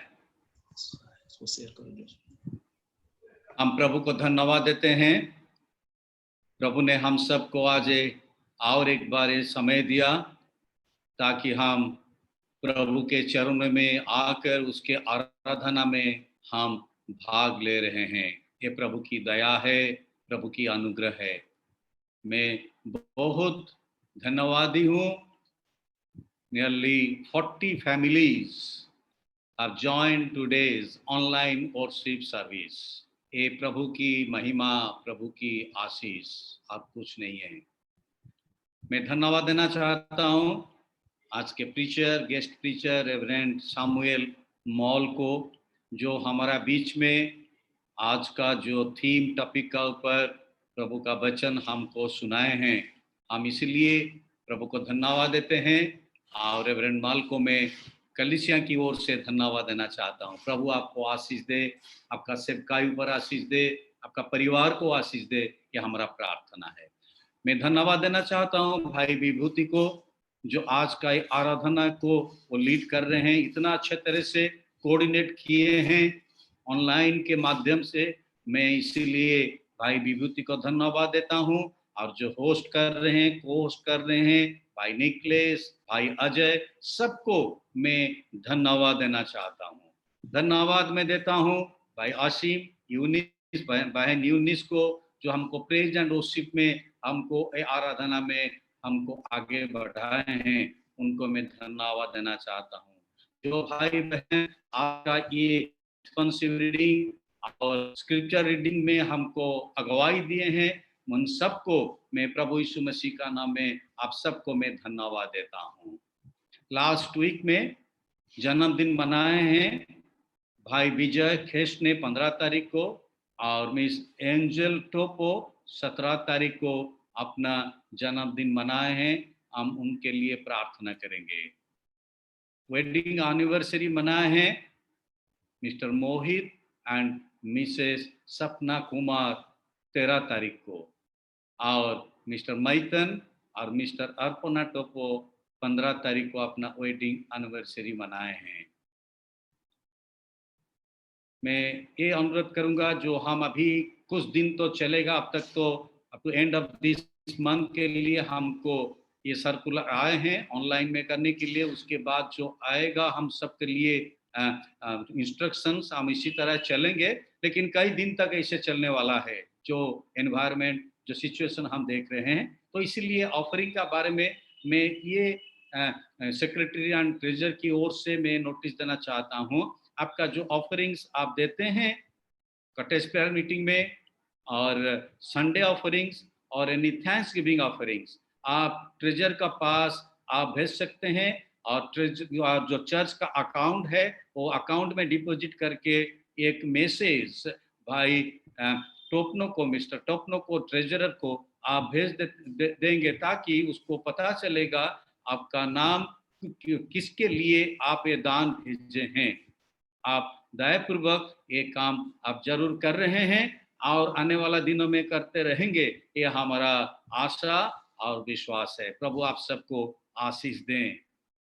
हम बहुत सारे नोटिसेस है, मेरा 3 पेजेस पूरा कंप्लीट हो गया है, इसलिए मैं भाई विभूति को कहा पहले गाना कर दीजिए। मैं नहीं जानता हूँ कितना टाइम लगेगा, लेकिन मैं शॉर्टकट में बताऊंगा। सबका नाम मैं शायद नहीं ले पाऊंगा, जब ले पाऊंगा तो अच्छा है। मेरा पास जो जानकारी है मैं आप सबको देना चाहता हूँ, क्योंकि आप सबको जानना जरूरी है और प्रार्थना करना भी जरूरी है। कलीसिया के एक मेंबर आप हैं। बहुत सारे भाई बहन को प्रभु ने आशीष दिया है। कोरोना के जो पीड़ित थे कोरोना में, उसमें रिकवर उन लोग को हुआ है। हम उन सब के लिए धन्यवाद देंगे। और भी भाई अभिषेक का माँ भी, जिसका सर्जरी हुआ था, अब उसका भी रिकवर हो चुका है, घर को वापस गए हैं। हम 2 सर्जरी हुआ, इसलिए उसको प्रभु ने चंगाई दिए हैं अभिषेक के माँ को। हम इसलिए प्रभु को धन्यवाद देंगे। हम धन्यवाद देंगे भाई सालेम के लिए। भाई सालेम का ट्रांसफर रांची हुआ है और भाई सालेम अंजनित वो लोग रांची काल ट्रैवल किए हैं, वहां ज्वाइन करेंगे। ये प्रभु की दया, प्रभु की अनुग्रहता की as a family all will stay together, बच्चों के साथ पेरेंट्स रहेंगे। ये प्रभु की दया, प्रभु की अनुग्रह है और कुछ नहीं है। हम इसीलिए प्रभु को धन्यवाद देंगे। हम आएंगे और धन्यवाद की भी पीछे आ गया। मैं अभी कुछ प्रेयर रिक्वेस्ट लेकर आने वाला हूं आपके सामने। हम सब जानते हैं अजय भाई का जो कजिन ब्रदर का जो प्रभु उसको बुला लिए, कितना बड़ा दुख वो परिवार में आए। जब आज का जो वर्शिप से पहले मैं भाई अजय के साथ बात कर रहा था, जो दिन शादी हुआ 15 तारीख को भाई का, next day he was admitted and following day प्रभु ने उसको बुला लिया रिसेप्शन का डे। और उसका वाइफ का भी तबीयत ठीक नहीं है। मैरिज 24 आवर्स नहीं हुआ है। कितना दुख की बात है। जब मैं सोच रहा था, जब मैं बात कर रहा था मेरे परिवार के साथ, मैं ये कह रहा था प्रभु ये क्यों हो रहा है। उत्तर तो नहीं मिलने वाला, उत्तर तो मुझे किसी को नहीं मिलने वाला, लेकिन प्रश्न तो पूछेंगे। ये हमारा अधिकार है ना, प्रभु ने दिया अधिकार। प्रभु को मैं पूछा ये क्यों हो रहा है पापा, ये दुख क्यों है परिवार में आ गया, कितना बड़ा दुख। आप सोच सकते हैं, शादी हुआ, रिसेप्शन है और ब्राइडग्रूम नहीं है, ब्राइड भी सफर कर रहा है। परिवार के कितने लोग हैं हमको पता नहीं, वी डू नॉट नो। हम परिवार के लिए प्रार्थना करेंगे जो बेरिबेंट हैं, बहुत दुख में हैं, यंग बॉय, यंग। हम प्रार्थना करेंगे ताकि वो परिवार में सबको शांति मिले, सांत्वना मिले। कल हम प्रार्थना किए हैं फास्टिंग प्रेयर में, आज भी हम प्रार्थना करेंगे। आज तो प्रार्थना बहुत बड़ा प्रार्थना होगा।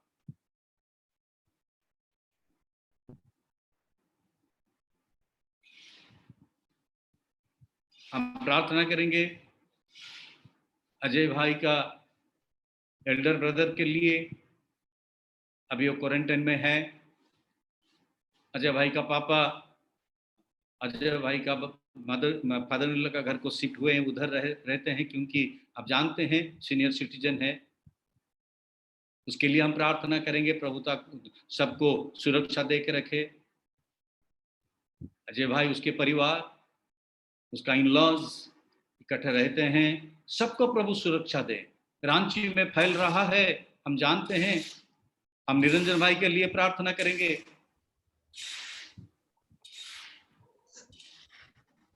क्या दुख हो चल रहा है हमारा परिवार में, हिंदुस्तानी कलीसिया के परिवार में। एक के बाद एक संवाद हमको मिल रहा है, एवरी डे 2 और 3 मैसेजेस कमिंग। निरंजन भाई का परिवार में क्या दुख।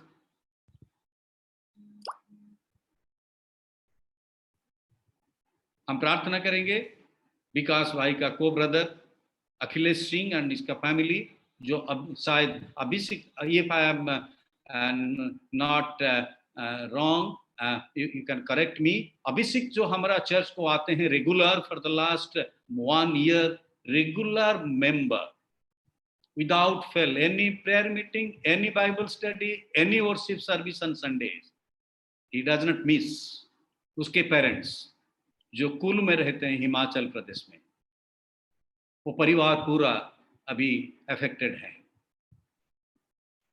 अभिषेक इधर है, कल भी फास्टिंग प्रेयर में ज्वाइन किए थे, कल भी इवनिंग में हमारा प्रेयर सेल में वो ज्वाइन किए थे, मैं देखा उसको। आज का उसका नाम मैं चेक नहीं किया कौन कौन ज्वाइन किए हैं, जरूर वो ज्वाइन किए होंगे। ही इज वेरी सिंसियर अभिषेक। हम उस परिवार के लिए हम प्रार्थना करेंगे ताकि वो परिवार को प्रभु सुरक्षा दे के रखे। हम प्रार्थना करेंगे सुयश का रिलेटिव्स जो रायपुर में रहते हैं, वो भी अफेक्टेड है। अभिषेक के पेरेंट्स वो भी अफेक्टेड हैं, उसके लिए भी हम प्रार्थना करेंगे। हम धन्यवाद देंगे मौली डॉली का पेरेंट्स, वो सेकेंड टाइम टेस्टिंग में नेगेटिव आए हैं, लेकिन उसके चाचा और उसके परिवार के अन्य सदस्यों ने पॉजिटिव हैं। उन सब के लिए हम प्रार्थना करेंगे। ज्योतिष के पेरेंट्स और फैमिली मेंबर्स रांची में सब कोई कोविड में पीड़ित हैं, उनके लिए हम प्रार्थना करेंगे। नम्रता हो का रिलेटिव्स वो भी कोविड पॉजिटिव में हैं। नम्रता देमता का कुछ रिलेटिव्स, सतीश भाई का कुछ रिलेटिव्स वो भी कोविड पॉजिटिव में डिटेक्ट हुए हैं।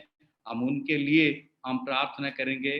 डॉक्टर दीप्ति का parents and brother in law वो भी कोविड के द्वारा पीड़ित हैं, उनके लिए भी हम प्रार्थना करेंगे। अब जानते हैं क्या उन लोग का है। डॉक्टर दीप्ति उसके 2 छोटे बच्चों को लेके उधर रांची में, उसका जो हेल्पिंग हैंड उसके साथ नहीं है, उसका शरीर में भी कुछ पीड़ा है, वो नहीं आ सके। सिद्धार्थ इधर बेंगलोर में, अब जानते हैं एक बच्चे को, छोटे बच्चों को देखभाल करना कितना मुश्किल है। ट्विंस को अकेली वो देखभाल करती है रांची में, अकेली। If we think all these things, all are our family members. If we think for all of them, हमको रात में नींद नहीं आने वाला है। कैसा समय आ गया अभी। डॉक्टर शिल्पी जो सबका सेवकाई करती थी, स्वयं अभी पीड़ित है। कितने लोगों का सेवकाई डॉक्टर शिल्पी ने की है, उसके लिए हम प्रार्थना करेंगे। हम प्रार्थना करेंगे भाई मैतन के लिए,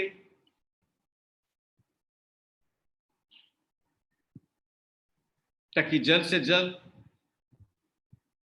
उसका वो टाइम पूरा हो जाए, रिकवरी हो जाए कोविड से। और उसका जो सर्जरी होने वाला है, 3 सर्जरी, वो कितने दिन, नियरली 1 महीने के ऊपर हो गया, नहीं हो पा रहा है डिफरेंट रीजंस। शरीर में कितना पीड़ा, ये पीड़ा का ऊपर और भी पीड़ा आ गया। हम can we think of it? शरीर में इतना पीड़ा। मैं जब जाता था उसके ऑफिस को, वो पेट में हाथ रख कर वो काम करते थे। मैं देखा एक बार नहीं, nearly 5 to 6 times I have seen him. अभी वो पीड़ा के ऊपर कोविड, कितना शरीर में पीड़ा है अभी भाई मैतन का। परिवार में कितना चिंता, बहन अर्पणा और बच्चों का। उन सबके लिए हम प्रार्थना करेंगे, समय देंगे। मेरे प्रिय भाई और बहनों, मैं धन्यवाद देना चाहता हूं, कल इतने भाई बहन वो फास्टिंग प्रेयर किए हैं, शामिल हो गए, प्रार्थना किए, दिन भर प्रार्थना किए। ये सबके लिए सिर्फ, और कुछ प्रार्थना नहीं था, आइटम नहीं था, ये सब आइटम था कल हमारा फास्टिंग प्रेयर में।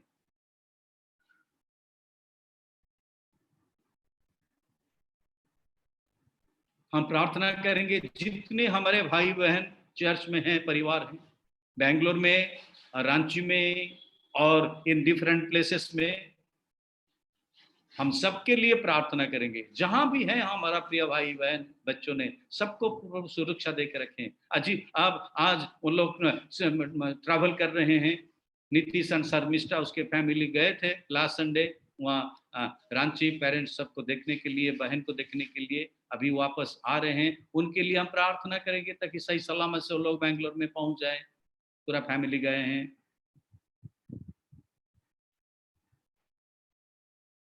हम धन्यवाद देंगे हमारा बिशप पी.के. सामुएल के लिए, जो पीड़ित थे कोविड के द्वारा, आज घर को आ गए, क्वारंटाइन में अभी 21 डेज रहेंगे।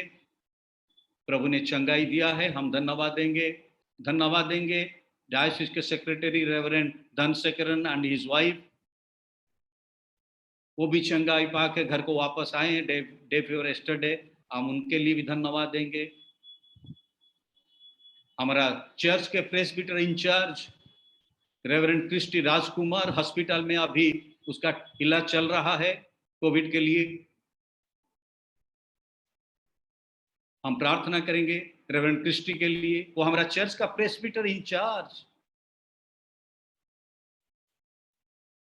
उसके लिए हम प्रार्थना करते रहेंगे ताकि जल्द से जल्द वो घर को आ जाए। मिस्टर अगस्टीन जो बिशप के पी.के. सामुएल के जो ड्राइवर हैं, वो भी हॉस्पिटल में। हम नहीं जान, इतने ही संवाद मुझे मिला है। और कितने सारे हमारा डायसिस का, हमारा चर्च के बहुत सारे भाई बहन का परिवार में ये दुख आया है।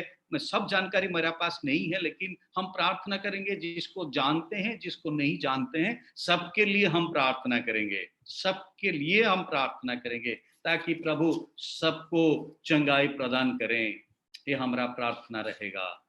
Coming Sunday we'll have same type of our worship service through online, through Zoom. बहुत अच्छा हो रहा है, क्लैरिटी बहुत अच्छा है, सिंक्रोनाइज होता है, बहुत अच्छे तरह से चल रहा है। I need to thank all those who are involved in this media transmission. सबको प्रभु आशीष दे, सबको प्रभु आशीष दे, हमारा प्रार्थना है। और सैटरडे को हमारा जैसे प्रेयर मीटिंग होता है इवनिंग को 7 बजे, और बाइबल स्टडी चल रहा है, यहोवा राफा चल रहा है। मेरे प्रिय भाई और बहनों, अभी 2 सैटरडेज हो गया जो हमको चाहिए, यहोवा राफा, सदा प्रभु चंगाई देने वाला परमेश्वर। हम अभी चिंता कर रहे हैं healing, physically, emotionally and spiritually.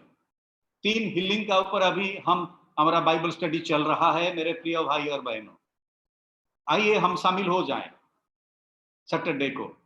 प्रभु ने हमको जरूर जरूर आशीष देने वाला है। हमको चंगाई चाहिए अभी, physically healing, emotional healing and spiritual healing we need at this time. प्रभु हम सबको आशीष दे। आइए हम प्रार्थना करेंगे। और अजय भाई और कुछ आपको कहना है?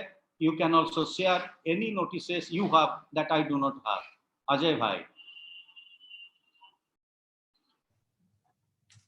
हाँ, प्रेज द लॉर्ड अंकल।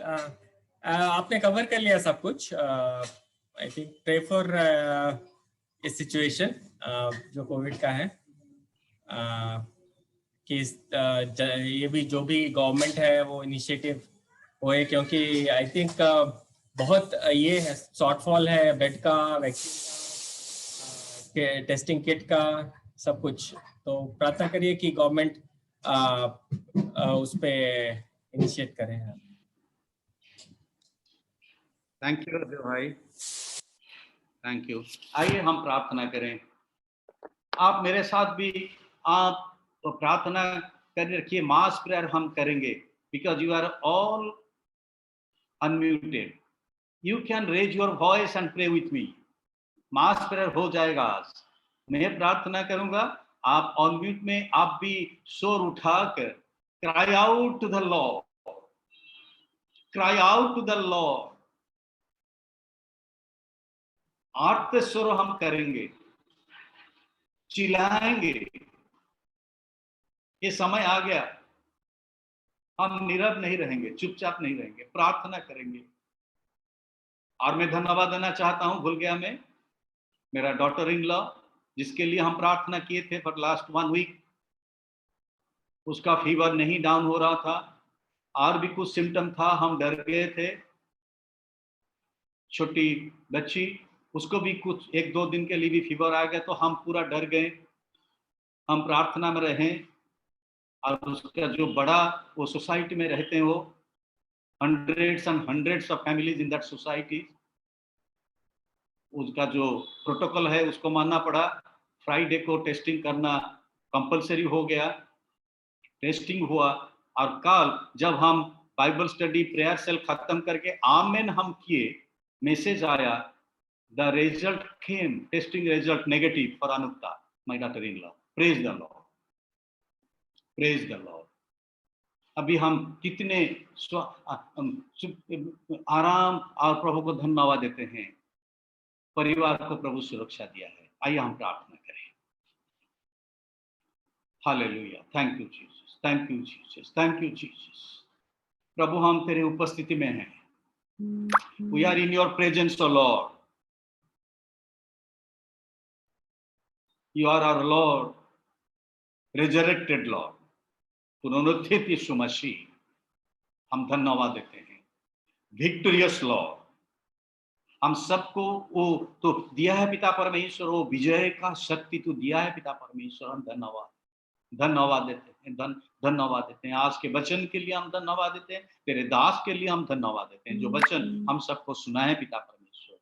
भाई रेवरेंड सामुएल मॉल, उसके परिवार को तू आशीषित करे, मैं प्रार्थना करता हूँ। भाई विभूत के लिए धन्यवाद देता हूँ। और जितने भाई बहन जो आज वर्शिप में, प्रेजेंट वर्शिप में, वचन पढ़ने में, प्रार्थना में ये आज समय दिए हैं, भाग लिए हैं, सबको तू आशीषित कर, ये मैं निवेदन करता हूँ।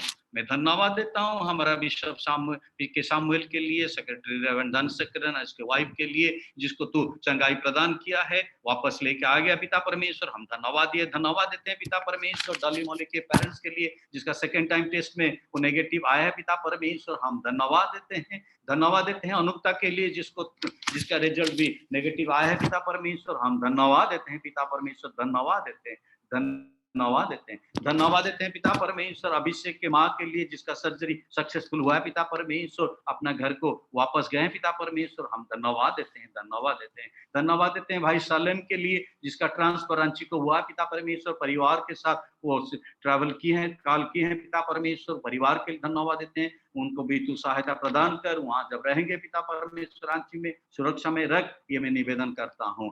हम प्रार्थना करते हैं पिता परमेश्वर भाई विजय खेस के लिए और बेटी एंजल की, जिसको तू अनुग्रह किया पिता परमेश्वर, जीवन यात्रा में नया साल में प्रवेश किए पिता परमेश्वर, दोनों को तू आशीषित कर पिता परमेश्वर। जीवन यात्रा में तू तेरा सहायता प्रदान कर पिता परमेश्वर। ये मैं निवेदन करता हूँ। प्रार्थना करके धन्यवाद देता हूँ भाई मोहित और बहन सपना के लिए, और भाई मैतन और बहन अर्पणा के लिए, 2 परिवार को तो आशीषित किया पिता परमेश्वर। वैवाहिक जीवन में नया साल में प्रवेश किए पिता परमेश्वर।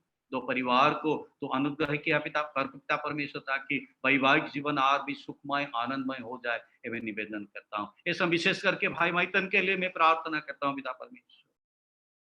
मैतन को तू पूरा चंगाई प्रदान कर पिता परमेश्वर, जल्द से जल्द रिकवरी हो जाए पिता परमेश्वर, ताकि उसका जो सर्जरी होने वाला है पिता परमेश्वर वो भी कंप्लीट हो जाए, ये मैं निवेदन करता हूँ। शरीर में जो कुछ पेन है पिता परमेश्वर, यीशु मसीह नाम से पिता परमेश्वर तू दूर कर दे पिता परमेश्वर। धन्यवाद देता हूँ भाई विलियम के लिए। विलियम भाई का जो माइनर सर्जरी हुआ था पिता परमेश्वर, चंगाई तो दिया पिता परमेश्वर, अभी संपूर्ण मात्रा में पिता परमेश्वर वो वर्शिप में भाग ले रहे हैं, लीडिंग ले रहे हैं पिता परमेश्वर, हम धन्यवाद देते हैं। काल जो फास्टिंग प्रेयर हुआ पिता परमेश्वर, इसलिए हम धन्यवाद देते हैं। बहुत सारे फैमिलीज काल ज्वाइन किए थे पिता परमेश्वर, प्रार्थना किए, ये सब के लिए पिता परमेश्वर मिलकर हम धन्यवाद देते हैं, धन्यवाद देते हैं। सब परिवार को तो आशीषित कर निवेदन करता हूँ। मैं विशेष करके प्रार्थना करता हूँ अजय का कजिन का फैमिली के लिए।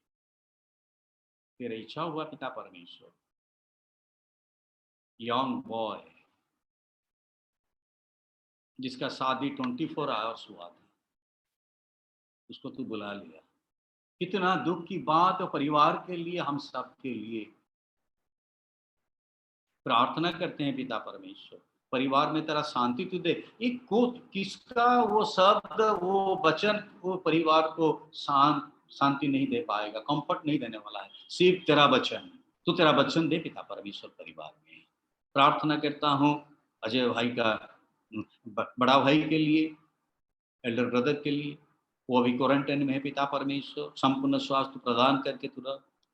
भाई अजय का पापा के लिए हम प्रार्थना करते हैं, एल्डरली पर्सन पिता परमेश्वर, उसको तो सुरक्षा दे के रख, स्वास्थ्य दे के रख। मैं निवेदन करता हूँ अजय भाई, उसके परिवार, उसके इन लॉज का परिवार, सबको तो सुरक्षा दे के रख पिता परमेश्वर, स्वास्थ्य दे के रख पिता परमेश्वर। मैं प्रार्थना करता हूँ। प्रार्थना करता हूँ भाई अखिलेश सिंह, उसके परिवार के लिए, जो को लोग हिमाचल प्रदेश में अभी हैं पिता परमेश्वर, पीड़ित हैं पिता परमेश्वर, वो परिवार को तो चंगाई प्रदान कर, मैं निवेदन करता हूँ। अभिषेक इधर रहता है पिता परमेश्वर बैंगलोर में, बेटा को तू सुरक्षा देकर रख, स्वास्थ्य देकर रख, मन में शांति प्रदान करे, मैं निवेदन करता हूँ। श्रेयस के जो रिलेटिव्स रायपुर में पीड़ित हैं, और भी हमारा दीप्ति का जो पेरेंट्स और उसका ब्रदर इन लॉ जो रांची में पीड़ित हैं, ज्योतिष के पेरेंट्स और उसके फैमिली मेंबर्स जो रांची में पीड़ित हैं, मौली डॉली के जो चाचा और उसके फैमिली मेंबर्स पीड़ित हैं, डॉक्टर शिल्पी जो अभी पीड़ित हैं, उन सब के लिए हम प्रार्थना करते हैं पिता परमेश्वर। सबको तू चंगाई प्रदान कर पिता परमेश्वर। दूर दूर में रहते हैं पिता परमेश्वर, पास में रहने से भी हम किसको भी विजिट नहीं कर पाएंगे, ये समय आ गया ऐसा, लेकिन तू सबके साथ है, तू सबका साथ है, तेरा उपस्थिति संगति सबका साथ है, तेरा वचन तू दे, तेरा कंफर्ट तू सबको दे, तेरा शांति तू सबको प्रदान कर, ये मैं निवेदन करता हूँ। धन्यवाद देता हूँ अनुक्ता के लिए, धन्यवाद देता हूँ पिता परमेश्वर, और बहुत सारे भाई बहन के लिए जिसको तू चंगाई प्रदान किया है पिता परमेश्वर। बहुत सारे रोग में पीड़ित थे, not only in Covid, other sicknesses, तो सबको पिता परमेश्वर चंगाई प्रदान किया है, हम धन्यवादी हैं। हम सब हमारा कलीसिया के हर एक फैमिली मेंबर्स को मैं तेरे हाथ में देता हूं, जो बैंगलोर में रहते हैं और दूर दूर में रहते हैं अपना अपना होम टाउन्स में, सबको हम तेरे पास लाते हैं, प्रार्थना करते हैं। बच्चों को तेरे हाथ में देते हैं, एल्डरली पर्सन को हम तेरे हाथ में देते हैं, सबको तो सुरक्षा दे के रख पिता परमेश्वर। ऑफिस को भी जाते हैं, काम को जाते हैं, सबको तो सुरक्षा दे, ये मैं निवेदन करता हूँ। हम क्या दे पाएंगे, हमारा पास कुछ नहीं है देने के लिए, तेरा दिया हुआ दान से हम कुछ लेकर आए हैं, उसको तेरे हाथ में हम दे देते हैं और प्रार्थना करते हैं पिता परमेश्वर, सबको पिता परमेश्वर तू सबका भंडार तू परिपूर्ण कर दे। जो भी थैंक्स गिविंग ऑफरिंग दी है पिता परमेश्वर, उन सबको भी तू आशीषित कर, वो दान का ऊपर तेरा अनुग्रह दे। हम प्रार्थना करते हैं देश के लिए, अभी देश में जो ये परिस्थिति आ गया पिता परमेश्वर, वैक्सीन का शॉर्टेज है, टेस्टिंग का शॉर्टेज है और ये बेड्स का शॉर्टेज है हॉस्पिटल में। हम प्रार्थना करते हैं ये सब प्रोविजंस पिता परमेश्वर पर्याप्त रूप में हो जाए हमारा देश में, हमें निवेदन करते हैं। देश के शासनकर्ताओं तेरे हाथ में देते हैं, जो सेवकाई कर रहे हैं, doctor, nurses, all paramedical officers, health officials, हमारा police departments and other municipality officials जो जो काम में लग रहे हैं पिता परमेश्वर सेवकाई में, सबको तू सुरक्षा दे के रख के मैं निवेदन करता हूँ। अपने आप को हम तेरे हाथ में दे देते हैं पिता परमेश्वर, इस समय तो हमको सुरक्षा देकर रख। नम्रता का रिलेटिव्स वो भी पीड़ित हैं, आर्मी जिसका नाम भूल गया पिता परमेश्वर, उन सबको तेरे पास लाता हूँ पिता परमेश्वर, सबको तू सुरक्षा देकर रख, स्वास्थ्य देकर रख, मैं निवेदन करता हूँ। आज का दिन का हर एक विषय को तेरे हाथ में देता हूँ, दिन का भार तू संभाल, हम सबको तू सुरक्षा देकर रख, तेरा उपस्थिति में रख, ये अनुरोध में करता हूँ। हर एक विषय को तेरे हाथ में सौंपते हुए, अपने आप को तेरे हाथ में देते हुए ये प्रार्थना हम उद्धारकर्ता यीशु मसीह नाम से मैं मांगता हूँ, सुन और तू ग्रहण कर, आमीन। आइए हम मिलकर प्रभु का प्रार्थना करेंगे, उसके बाद हम आशीष लेंगे। हे हमारे स्वर्गीय पिता, आपका नाम पवित्र माना जाए, आपका राज्य आए, आपकी इच्छा से स्वर्ग में पूरी होती है, इससे पृथ्वी पर भी पूरी हो। हमारे दिन भर की रोटी आज हम दीजिए, और अपराध को क्षमा कीजिए जैसे हमने अपराधियों को क्षमा किया है।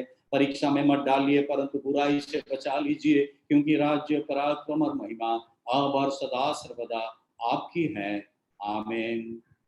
आइए हम आशीष लेंगे, सब खड़ा हो जाएंगे अपने अपने स्थान पर और आशीष लेंगे। पिता परमेश्वर का प्रेम, पुत्र परमेश्वर का अनुग्रह, पवित्र आत्मा परमेश्वर का शांति हम सबके साथ आज और सदा सर्वदा बनी रहें, आमीन,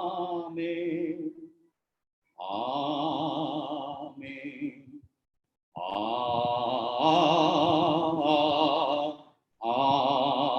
आमीन।